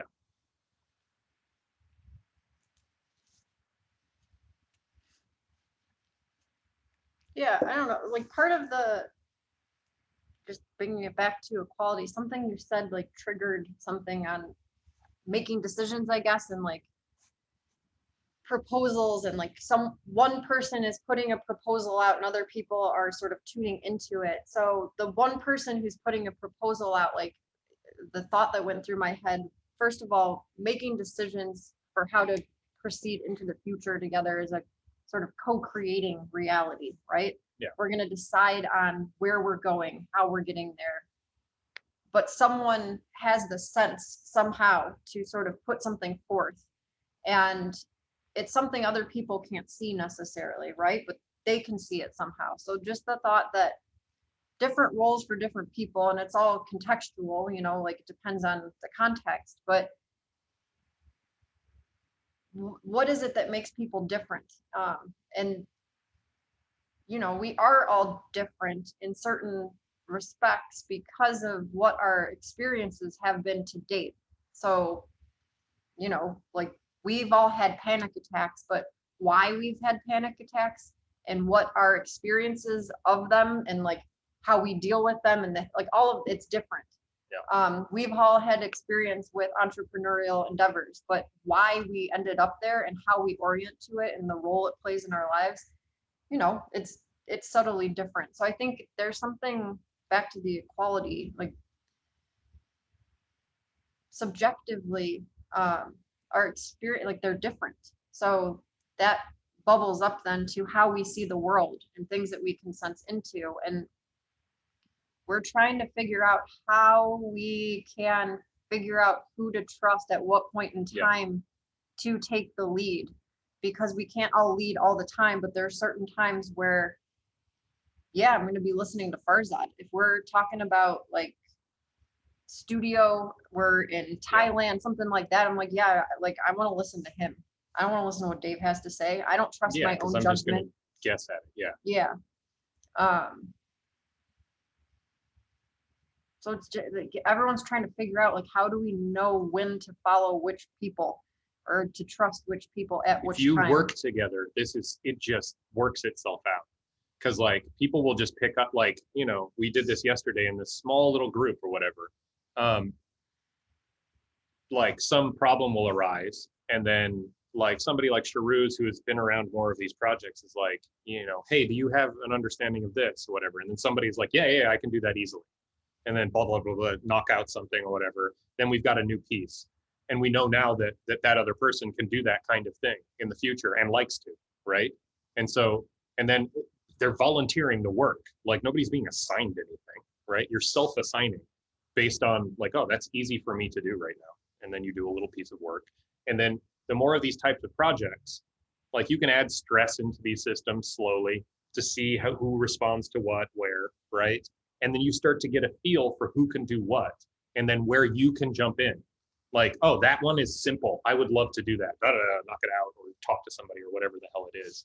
And over time, you build an understanding of what the group can do. And like through seeing this work enacted and having it published so that you can go back and look and see what the hell happened. Like, and you can have people who go do teardowns on like, this is how we saw that happen. This is what this person did. This is what, so you're getting feedback on what you're good at, what you might be able to work on. Like there is a reciprocal understanding of the group because we're recording this stuff. It's open. We wish to know better how to work in the world with each other. Like, and that is a movement towards like, like reality, right? That is better understanding your relationship to reality as an individual and as a group. And groups that have like an ethos that is towards truth, towards reality, will become wiser. You will come up with ways to do that better. And those groups will work better because they're coordinated in a way. And then like when you end up with conflict, you have mechanisms to talk about the conflict, like recontextualize each other, try to figure, because we are trying to understand where we are in the world. It's less about ideology. I believe we are here. It's about where are we? How do we know? How do you know what's, you know, are you being blocked by something, a blind spot? Somebody else can bring a new perspective in. This is the sort of ethos of play. And it's playful. We're doing this because it's the fun thing to do. And when things get serious, we can trust each other to know that we can handle this. We spread the work around the group, and then no single person collapses. Or if they do, the rest of the group can pick them up, right? So this is, yeah.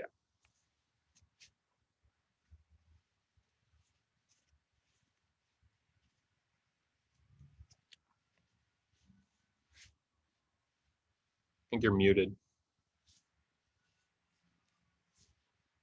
The idea of a rotating CEO, and which is the largest organization that actually been able to pull it off successfully. There are a bunch of these smaller companies, like I've heard there was a air cleaning service for air cons. The company is like hundreds, something around that number in terms of the number of employees. And they have this concept implemented, and it's been operating so for as long as the company has been founded. And then the other one I just found now is Hawaii, Hawaii, or however you pronounce it. Oh, yeah. Yeah. They have like management or something there. They're a Chinese company, yeah. Chinese or Japanese? They're Chinese, but yeah. Yeah, that makes sense. All kinds of, they're a huge conglomerate, right? Yeah. You guys don't have, it's all over the place in Southeast Asia. Yeah. The US government banned them or something. I don't know. There's like, because there's some Chinese influence there. It's some trade dispute thing. It's, I don't know how do you spell it? HUAWEI. Huawei. Yeah. We have so many of them. Oppo is a thing here. Yeah. Which is, very cheap iPhones. They do a rotating CEO, you said? Yeah, they do, which is crazy. Makes more sense. Well, I wish the products were good, but But there's a trade one with the US. No. There's something with their devices had like chips coming from China, which was like a security risk or something like this. And so they're unable to do business in the United States for some reason. I vaguely have a remember. I don't know what the specifics are there. I wonder how they say it internally, but then the real CEO remains CEO. It's basically a co-CEO rotating system, but then the CEO would act as a mentor to whoever comes in and then takes the leadership. So it's like so I guess they should call that person chairman, huh? The transition of knowledge system there, like, yeah. Like in Roman times, they had the concept of like, you would have a leader, and the leader would adopt somebody as their son, effectively, and like offload all of their knowledge into their son in this adoption process. And the son could come from anywhere, right? So you had this like as a transitionary method. This one sounds like you're keeping that sort of knowledge alive. It's less competitive, it's more collective. So that the operation at the top stays smart. Something like that. Fresh information, fresh viewpoints. Yeah. But you're not losing lineage on the information. Because you have one that's like consistent? What do you mean? No, the thing, the mentoring thing that you're talking about, like when the older CEO is, mentoring the newer CEO, they have a working relationship where they're not in competition. Yep. They are working together to increase the collective intelligence of the entity. Yep. We're talking about doing a bottoms-up approach of this, where there is no hierarchical structure implicit. We want to see how it develops. Like there are natural hierarchies, and the concept that I like with now is pop-up hierarchies. So the idea that based on a certain task or a project or a movement, a season or something, you have natural hierarchies develop based on interest and skill. And some people will just lead projects because they're just wired to, this one is theirs, right? And then people will sort of glom around it to build this thing. And depending on the length of this project, that hierarchy, and there's an also implicit version of this, that the person who started at the hierarchy, like, may not be the person to continue it, like to continue to execute it. As part of their role, though, they should be trying to get rid of their job if they want to. Like they should find, like, there should be a mentoring process there. There should be somebody or some buddies, a group of people may take over the role. And then this person can move on to do the same thing somewhere else, or a different task or a different job. Like there's no reason that you need to always be an executive. Like maybe you want to go write for a while, or you want to go do something else. You should be able to move through the system to provide the most value for where you're at mentally or physically, whatever that is. And that there is a communication process there where you are describing what you're doing, you're describing your connections and how you're working on things, so that people can sort of fill in when you need a break or you're ready to do something else, right?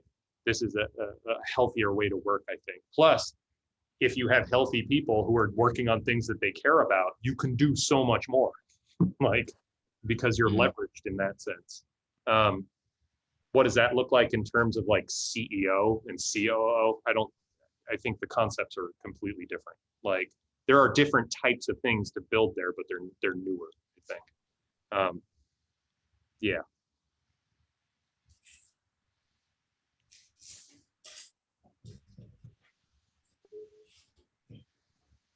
Yeah, I understand now. Makes one of us. I'm still working on understanding what the hell I'm talking about. I think these patterns are pretty primitive, like, but they're pointers, right? Like, I think that they're enough to give the idea so that people can come together and actually fill them in. What I've been noticing, like, okay, so I have a broad vision of something called like relational OS, and I know that I know that it's technically possible, and it's possible with the the governance structures and all this stuff. Like, I know that that is a feasible thing to do, but I don't specifically know how it would get built. So what I'm offering is like a snapshot of what's possible, and then I can sort of piece together stuff. Like, I can hang out way up here in the like 30,000 foot, and then other people have been thinking about this. It's out there in the world. It's not like an idea that I came up with by myself. It doesn't make any sense. It's a collaboration with the world and with where technology is. And certain people have a sensitivity to that. So my role seems to be to offer the narrative, like try to bring, like, this is possible. Like, look, and then here's why, and this and this and this. And then more technically minded people come in and they're like, yeah, I can do this piece of it. This is how I see it as being possible. And then it usually fills in weird ways that I'm like, oh, that makes sense. But I could have never known that specific technical detail on why it's possible. And so then it develops in complexity. I don't know. Anyways, yeah. So there's something to that role, right? Like a visionary, but like, I'm not in charge of the idea. I'm just in charge of like narrativizing it or talking about it or like pulling in other people. I don't know. I have no idea what the hell that is. It's weird. It's a much smaller scale, I guess. Yeah. It's a web. Yep. Spider web. Rome research, they try to do it with how thoughts are linked to each other. Yeah. But it's still very much not innovative. Yeah, we're working in that area. Like that market, or whatever you want to call it, is, I think, where most of the value is right now in software. And there is one called Beam, which is one of the Sparrow co-founders working on it. I worked on it briefly with the founder. The relationship between the browser, because browser is basically where we are living nowadays. We're moving from desktop to browser as our primary metaphor. Huh? Like, we're moving from desktop and files. That's an older metaphor. Now we're moving to browser. Like, you're moving through webs of information, networks. All of those mental patterns are what the new interfaces are going to look like. Yeah. And by just understanding somebody's web history, basically understand them and where they're on the way. So it's kind of a fortune teller kind of a thing. But then also all of the things that you need to do differently, better, or not do is all in your browser's history. Because your lack of productivity is because your thoughts are just jumping. You could just see it by how many times you are Googling random stuff or just going visiting random things, which makes research very, very difficult because the amount of information that you have at hand, and you can just quickly start.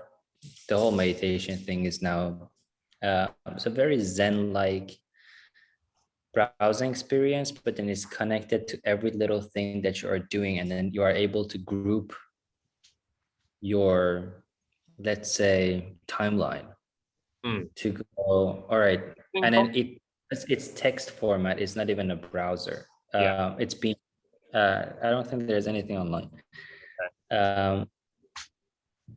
So you would type, and whenever you want to enter or at least that was the concept that I designed for him.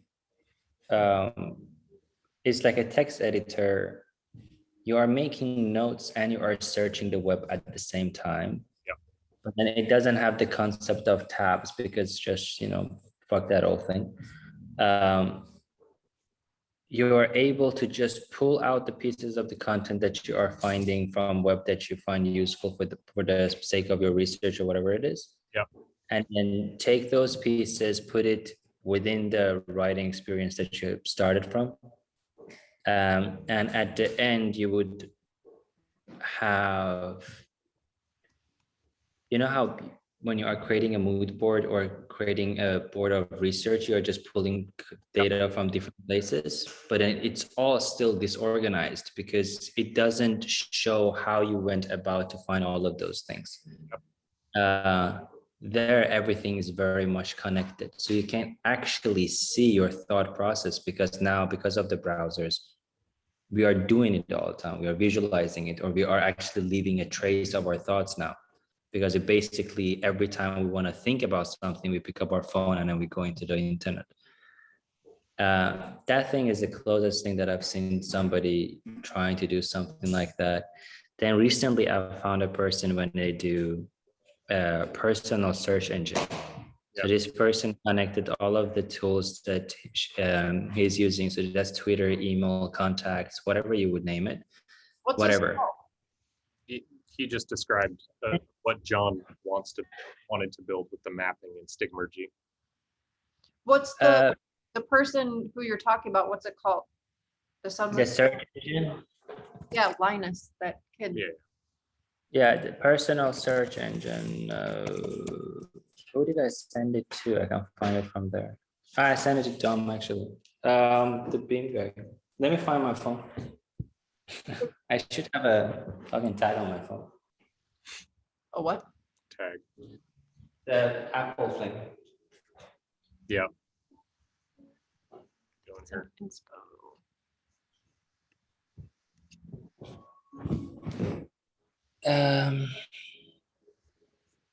Yeah, I have it. It's pretty cool actually. It kind of works, which is crazy. I mean, Jason and Van Schneider built that My Mind thing, which is another one of these. Man, first of all, can I just on the record say I'm impressed by him, because in the beginning I'm like, there's a lot of branding into this thing, but now things are well communicated. It's marketed in a very, very good way. The product I haven't tried, but I think My Mind. Yeah. No, Tobias. I mean, he is a good marketer. Oh, he yeah. Really he's phenomenally good. World class. He's like a Google elite in that sense. Yeah. I just think that stuff is less and less and less important. It's becoming, I mean, I need that in order to unlock the next step. Need what?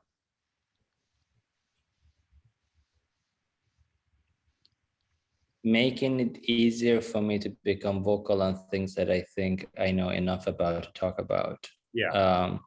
Which would open the other doors that I currently have locked on me. So this thing that I just shared, it's connected. It, as he says, Wait, oh, we just sent the same thing. Oh, we did? I think so. Yep, that's funny. Okay, well. Yeah, so, yeah, we were just talking. I mean, so these worlds were overlapping here. Like, we are building protocols to help build this kind of thing.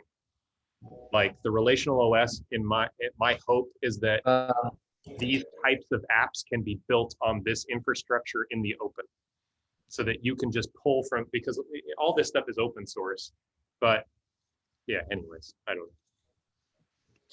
This is another one. So this is for the companies. I think I probably talked about this before. We worked on this briefly too. What it does, again, just because our entire lives are now internet, There is so much you can do with it, because the health equivalent of this is, what is that? What is that? The only health app that is not minimalistic. Not sure. David, GY Gyroscope. That's the health version of this. Yeah. These are just where you are integrating a bunch of things and it becomes the hub of the thing. Yeah. So now we have it for health, we have it for browsing, and then you have a personal search engine now.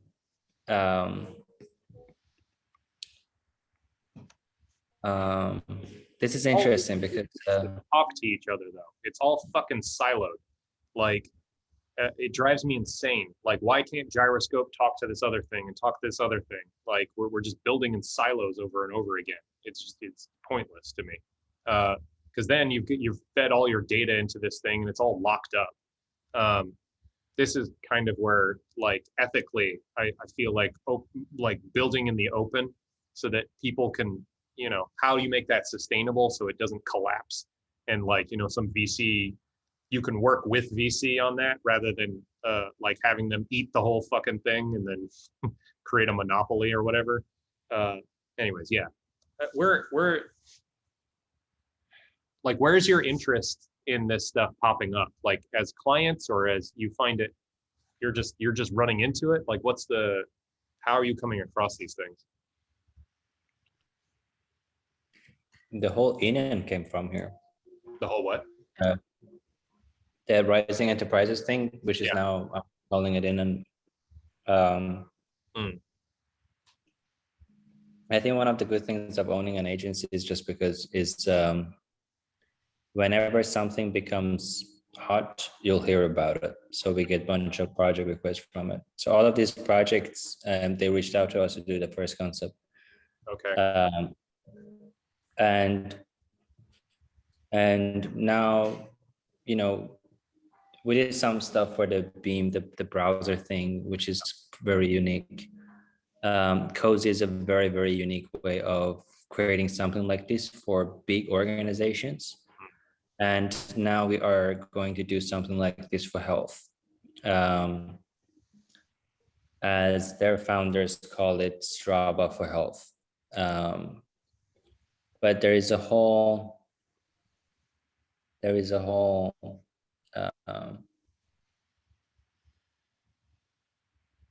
yeah, and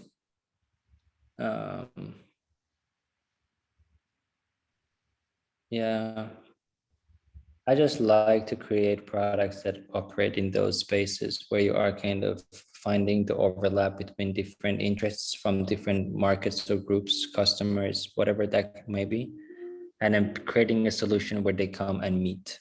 Yeah. So now we've been doing it in e-commerce, now in health, in productivity for large organizations. It's kind of becoming a thing that we seem to be slowly specializing in, because all of these past projects and future projects too, which is crazy. What's the specialization? Like, how would you shorthand it? Like, finding the patterns on which we should spend time on, and the rest are not important. What is it called? You could develop tag, or whatever it's called. Tag, yeah, skin tag. Yeah, but then you need to find the one that is the source. If you kill it, everything else will fall around it. It's disgusting example. But that was the only thing that I could find. Very good. If you understand and find a pattern and then find the source and then you spend your time there, all of the other problems will be solved. Relational. This mentality, like, it's leverage, right? Like, that thing right there is like what all this. Interesting. I wonder what that skill is. I know, but I think that was the entire thing that we could pull off the government stuff, and that's where I realized I'm interested. what is the like? So I get the skin tag version of it more than the information. Because like the biological system makes sense, like that there's like one like central node. So outside of biology, what is it that you're looking for, finding? Like what is that? How do you describe around that? Well, you could look into somebody comes with a big vision, right? So we want to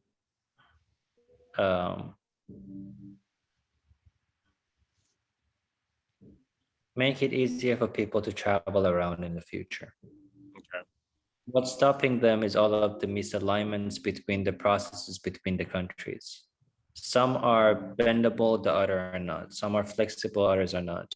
How can we quickly find the patterns and the overlaps and create a unified flow where everybody get what they want, but from the customer's perspective, it's one flow? Yeah.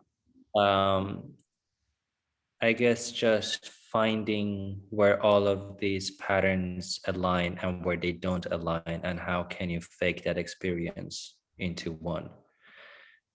So that was the government stuff. With there is psychology in it too, where how can you create a browser where you can leave a tangible timeline of your thoughts as because I'm certain the future of OS is just an input field. Yeah. There is nothing going into. I think you and I are going to fool with this. Like, you have the best understanding of the heads up display on this that I've come across.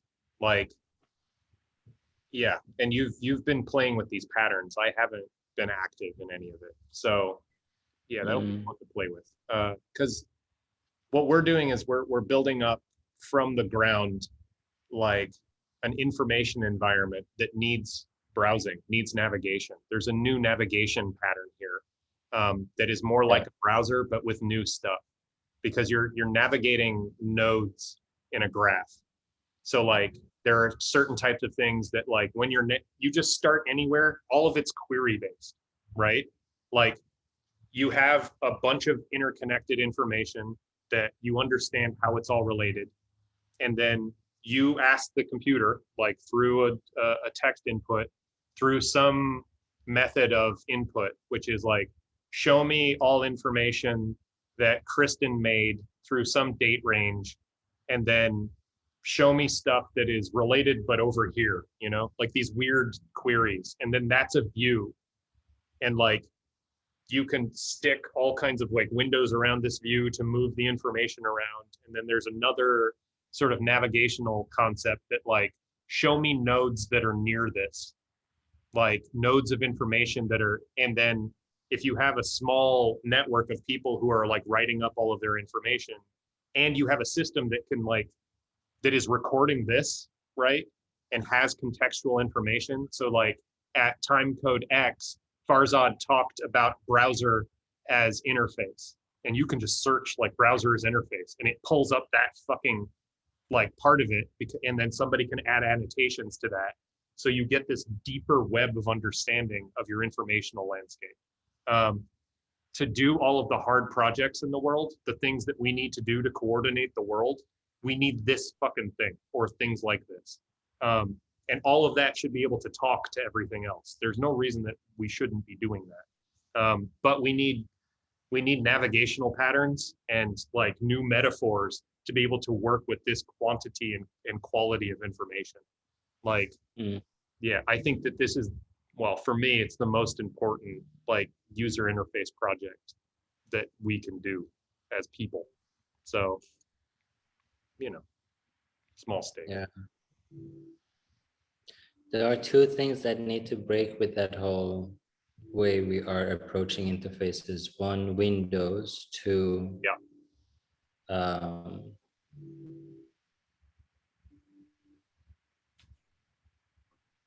breadcrumbs.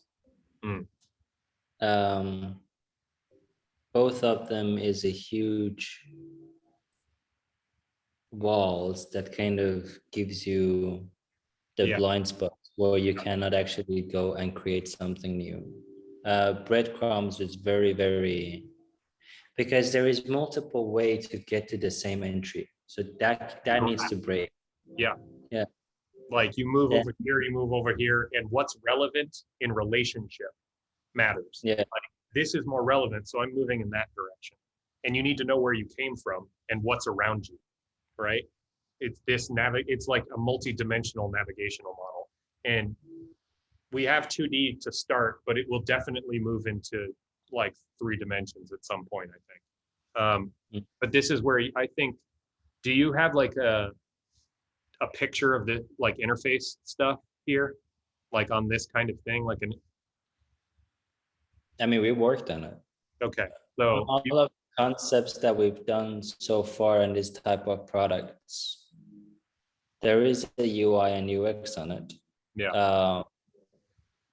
The reason that with both of these projects, I didn't take them on after working with the founders were just misalignments in terms of the direction of the product. And I'm interested in something very, at least has an opening to reach its potential and not go with something that you're obviously going to waste a lot of time making that version work. And then taking that into this, it requires a complete rethinking of your entire idea. So you would just, so no, I had conflicts with the past 2 projects in a way that I saw them, and then the way that that happens sometimes with me.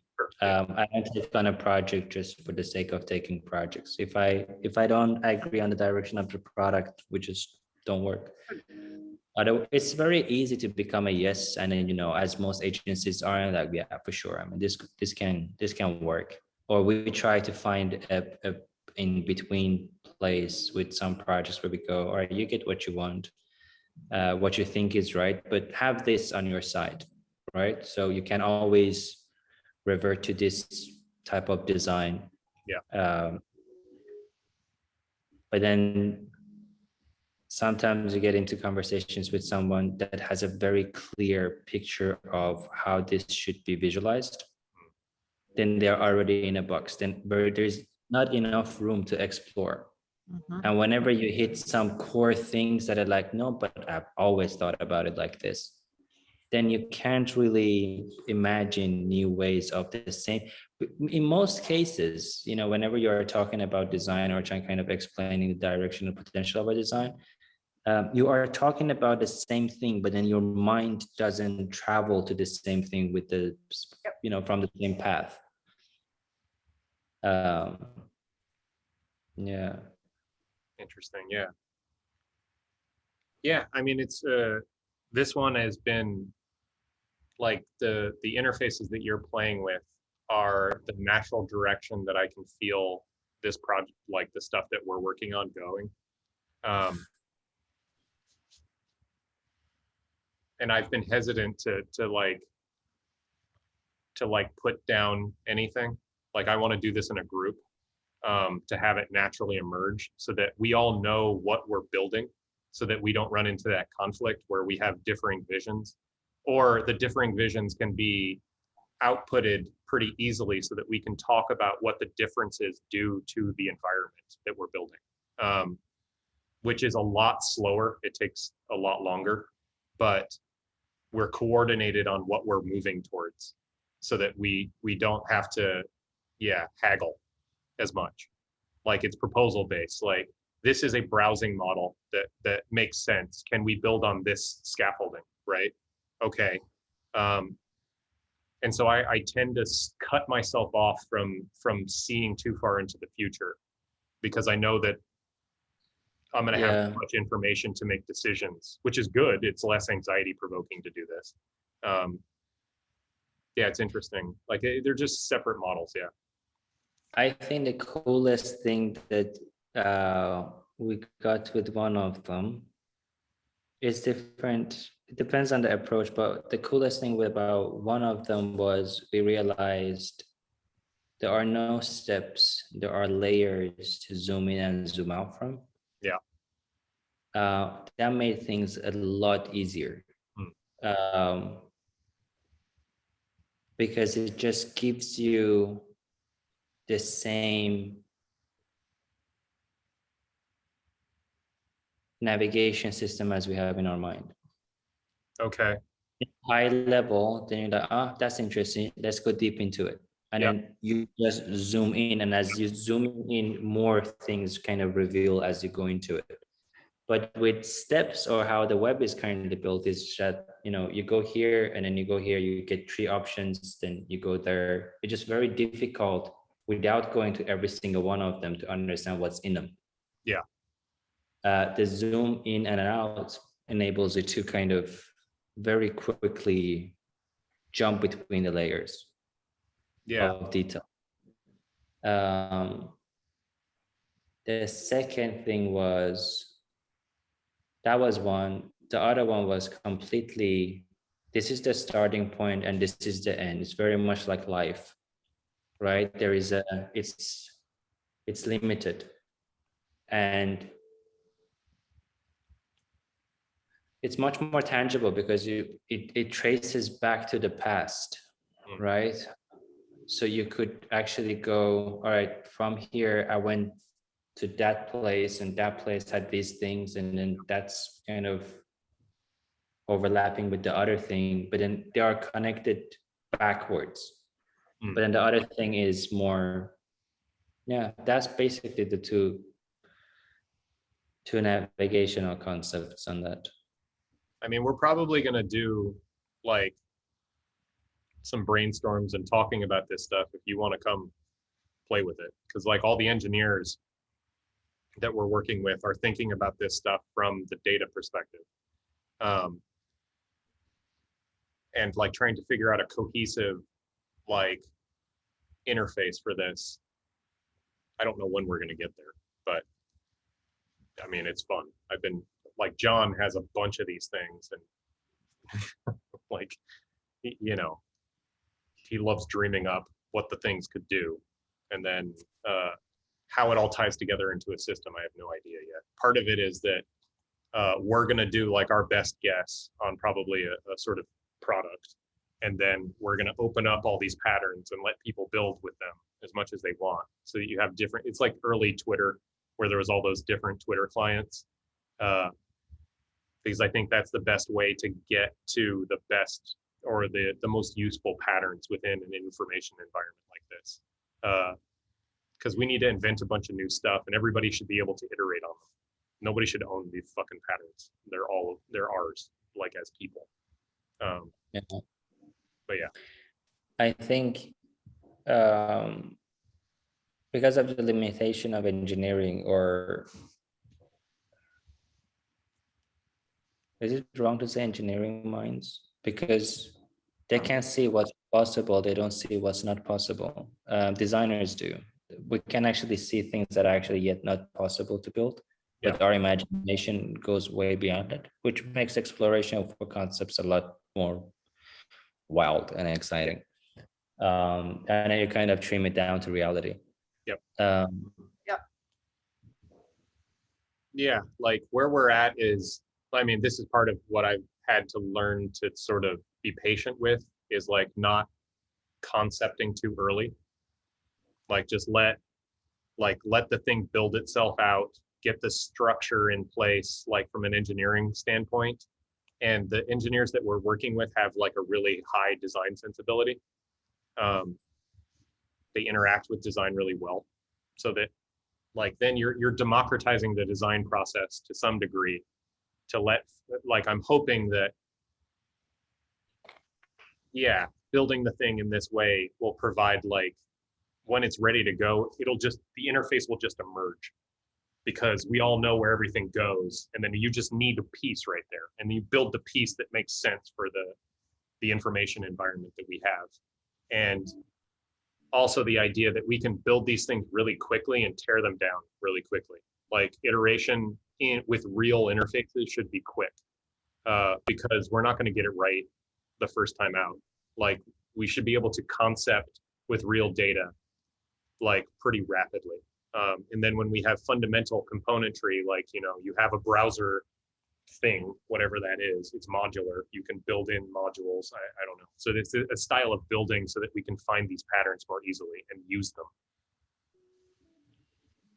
It's the thing, right? There are just two ways to doing things. Imagine like building a house. So you go first, do I want a glass? Do I want a brick to look like this? And then you go find those pieces and then you put them together and you're like, wow, here's how it should look like. Yeah. And then you have the other person who goes, let me just draw a bunch of things. Sure. And then I'll figure out what I want to use for what.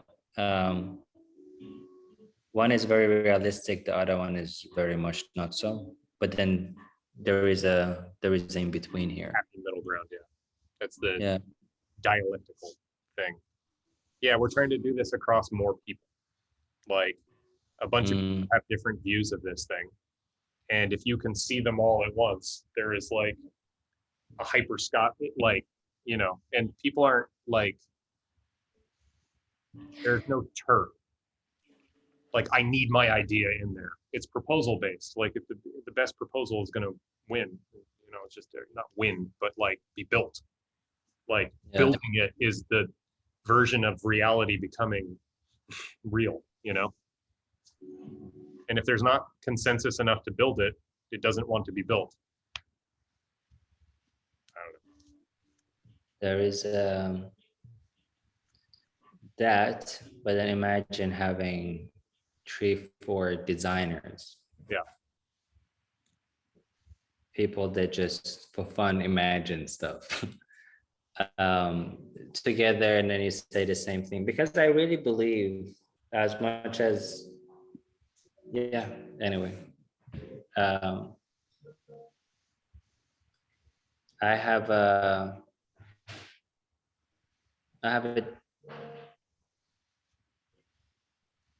because whenever I talk about ideas, I know where to go to talk about what now.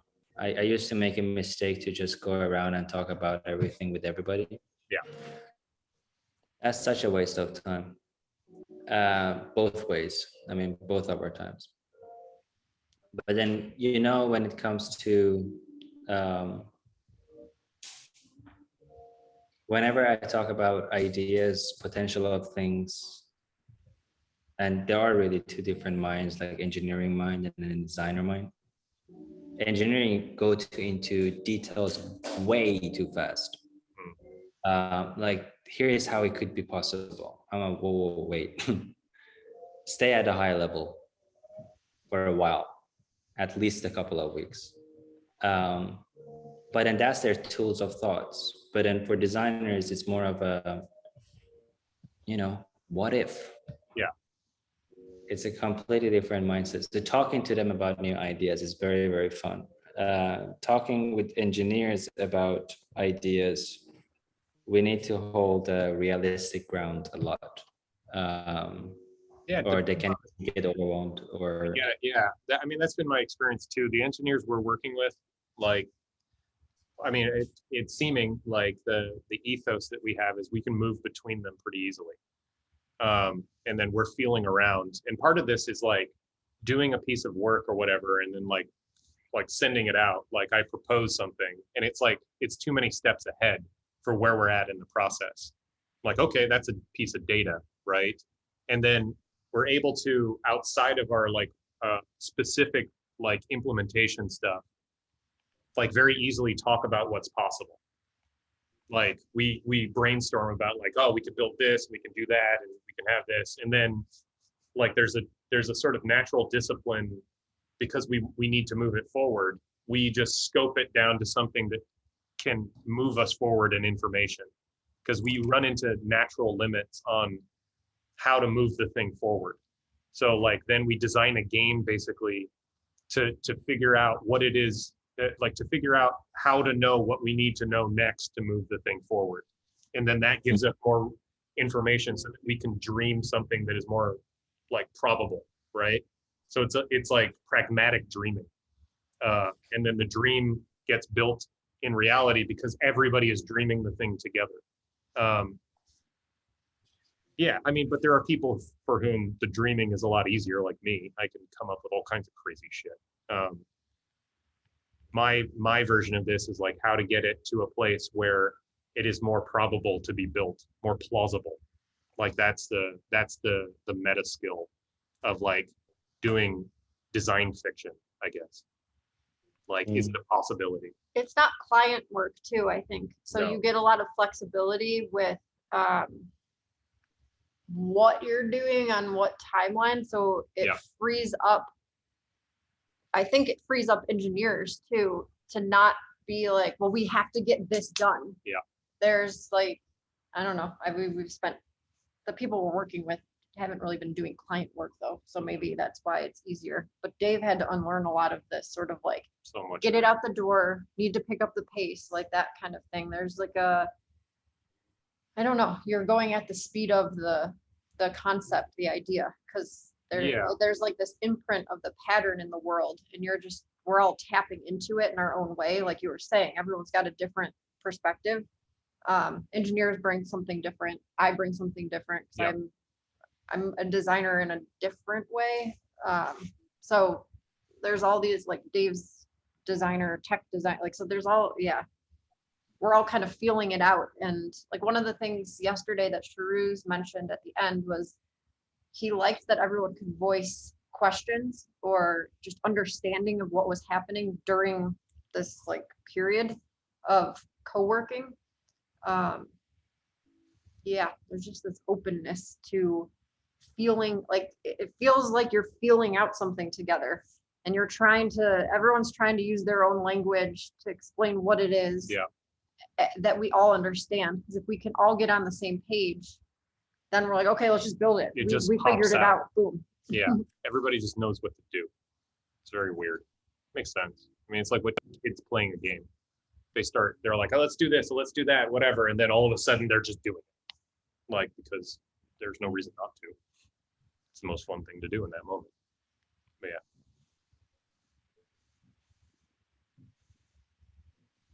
Sounds fun. Well, do you want to come jam with us sometime? You can. Sure, yeah. Because I think it makes sense to like slowly warm this up so that it'll be interesting to bring someone else into the fold. But this is like so you two can talk about how to do this on the design side, and like you could do it in real time with the group around, but what does it look like to design this way? How do we do a brainstorm on design? What does it feel like? I think we just talk about it as we've talked about it, the three of us. If I hear everybody else's way of explaining this, then I might find some overlap where we could start playing around with that part of the work first. Yep. And then expand from there. Yep. Hey, what are we doing next time? Oh, yeah. Next time we're doing the tying into authorization. Ethereum. Authorization, is that? Yeah, we're just identity auth. We're just building out like infrastructure components, like seeing how they all tie together, feeling out how the system works in Web3. Like, okay, so when you, rather than moving data to a database, you move it to IPFS or something. Like how is that different? What does it feel like? What are the patterns that show up with that?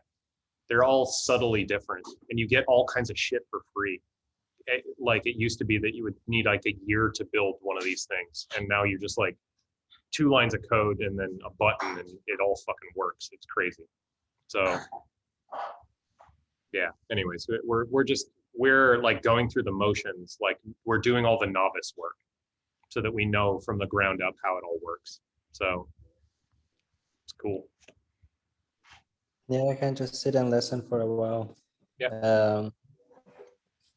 Probably a few sessions before we even do anything design related.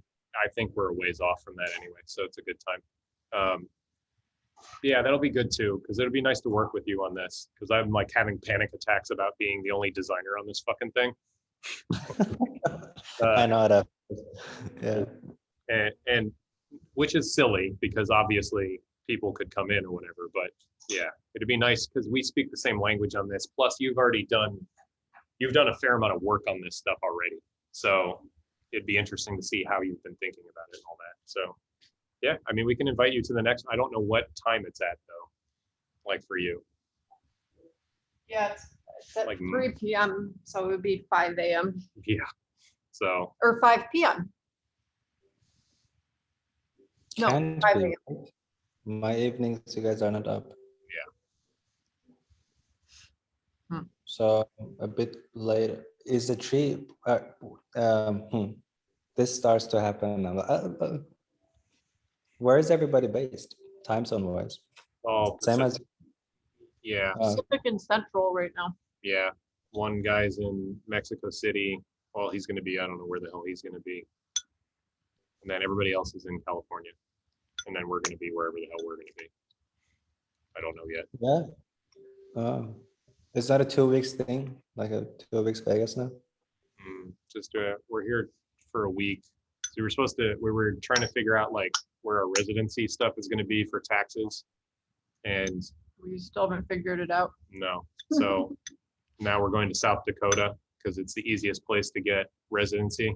You just have to stay there for a day and then they'll give you like a license and like register your car and there's no taxes. So we're like looking into that.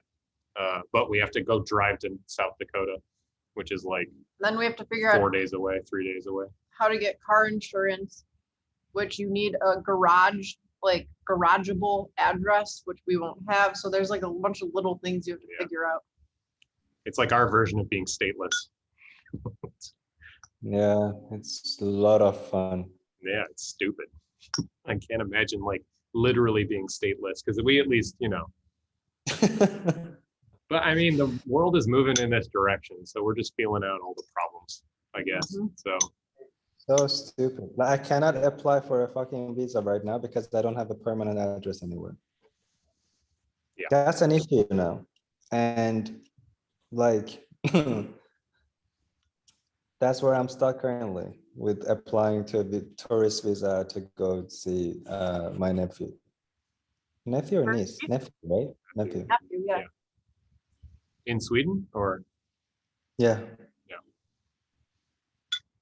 What do you need for a permanent address? Just the contract and all this stuff for this place? Permanent residency in the country. Yeah. Like a place you can go to. Yeah. Because my visa here is on a yearly. Just go get a job at Facebook or something. Huh? Get a job at Facebook. They'll work it out for you. Yeah, I know. I'm so resistant.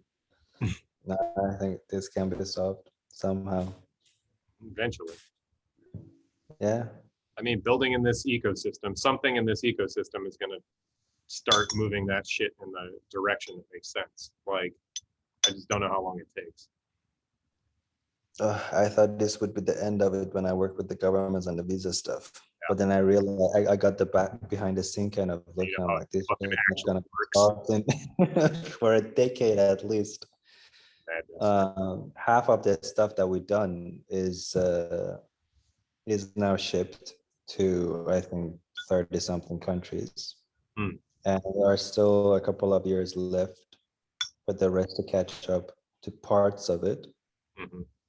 But yeah, maybe 8 years from now, you would just go to one place to do whatever you want. Yeah. Visa, residency, work permit, whatever. Which is what a nice world are. You say 8 years? Sorry? 8 years? Yeah, around 8 years.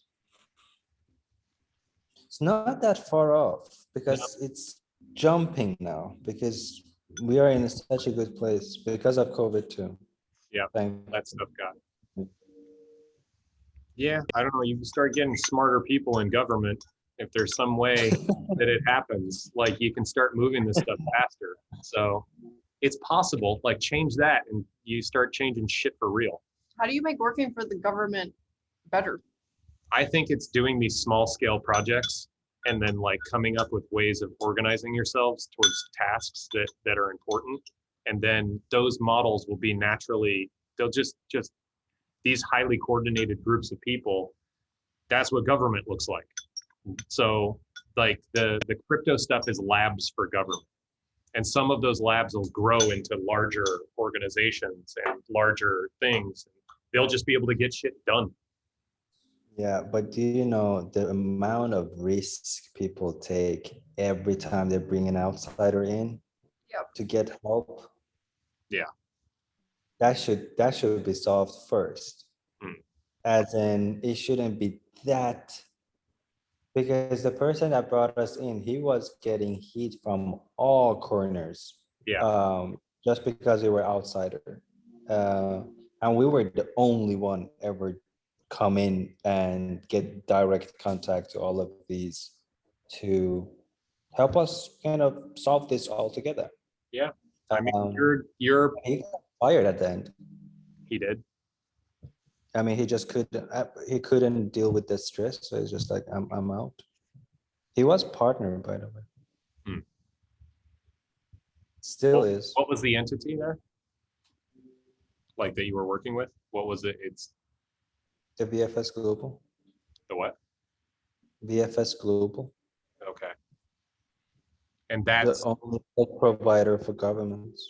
Okay, so it's outside the government. All of the visa stuff is outside of governments. Yeah. It's insane. The staff in embassies and they are not government staff. We should at some point map all this. I'd be interested to know how it works. I think it'd be an interesting conversation. Like, yeah, I've been mapping like the healthcare stuff with her because what I'm trying to do is figure out how like the crypto stuff, like what patterns can work around this stuff and like what kinds of pieces can interact with the existing systems and what kind of stuff should be done in these labs. I don't know. Like, I think it's a good passport. We were this close to get the Thai government on it. Yeah.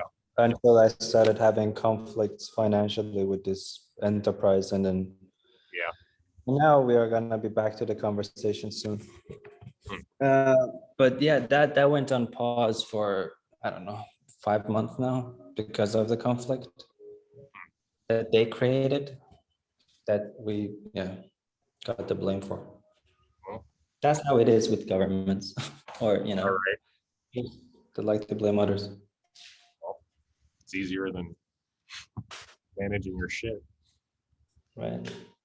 Interesting. Yeah, crypto has the key to a lot of things. A blockchain, I mean, that's crypto. Yeah. Where you can own your digital footprint, have the ownership of what data is shared with whom, and you can kind of deactivate or close it at any time. Your passports. We conceptualize it, the entire thing, and then we talk to the partners, and then we talk to, that blockchain startup in Norway, which is the partner of Microsoft. And we were pretty much good to onboard I don't know if we can mention the name, the service that all of the flight services use to book a flight. Interesting. Because we thought, I was thinking that COVID is such a good entry point to this. If we get a COVID passport, we basically get access to the digital passport, because we are already in people's hands. And then with the governmental support, we could easily get it to Southeast Asia, and then Southeast Asia out, we could do it with airlines, because airlines could go, because every single airline created their own COVID passport, which is why. most of them are not good. It's insane how bad they are, given the state of tech that we are. Yeah, it's just all really, really bad solutions. This part of it is interesting. I think that this is where the like protocol design stuff, where if you can design a protocol that all of these places can use, and the way the protocol exists is it only exists if they implement on it. And so then there's a shared open protocol that people can come together and build upon based on proposals. Then it's owned collectively. So that's an infrastructural piece. And then you have like specific instantiations of your, your passports and all this other stuff. So then it's some of the politics can come out of that, right? Because the protocol is being developed over time by such a large swath of people that it can grow potentially. It's a little idealistic, but this is how the crypto stuff seems to work. Like, and then the protocol, nobody owns it, which means that there's less of a problem in like worrying about the stupid politics, like between, I don't know. I mean, this is how the internet works. So you'll still run into problems because this stuff is like so politicized with borders and all this other shit. So yeah, fucking minefield, man. Anyhow, all right, I gotta eat some food. We should continue this one later.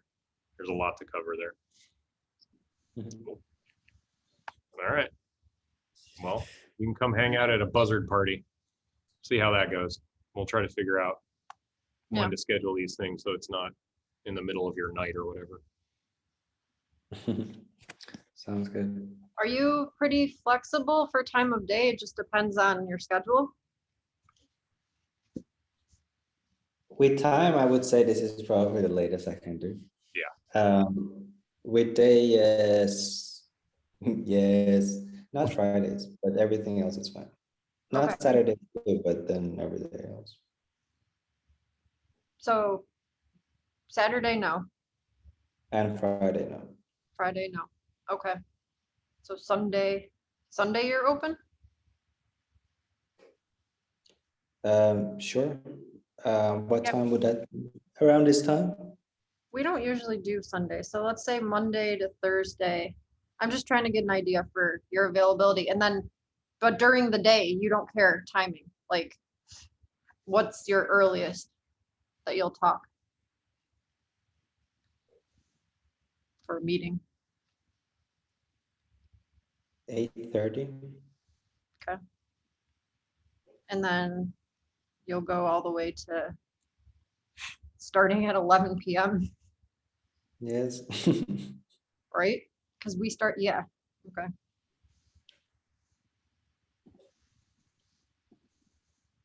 We'll see what we can do. Should see. What's your time zone? What's it called?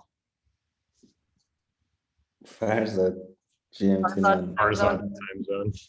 What is Bangkok? Like, what's the?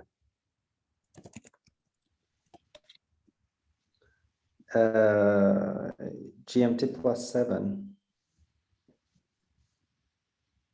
Indonesia time. Indonesia? Yeah. IST? So Is it? one thing before I forget, I'm curious if we can all meet in Mexico City.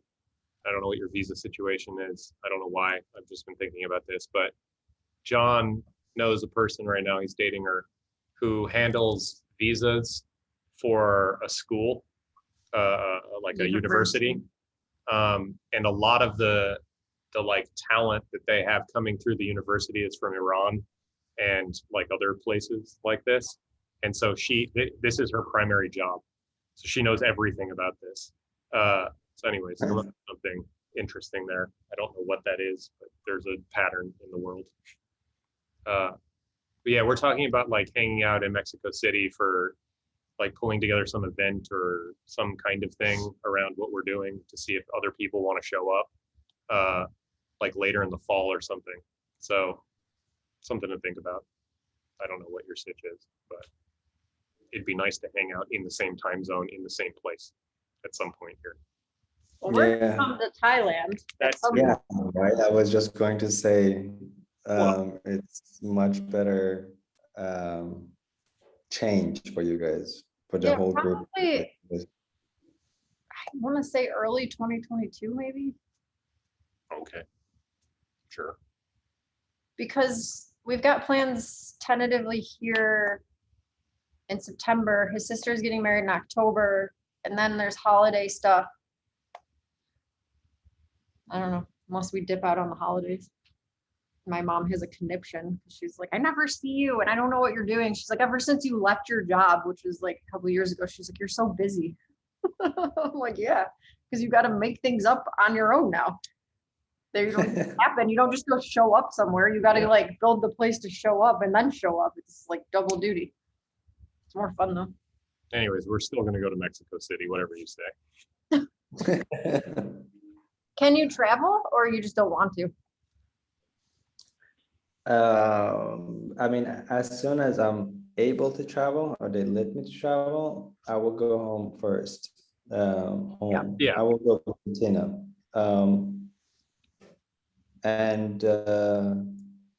Yeah, I mean, let's see.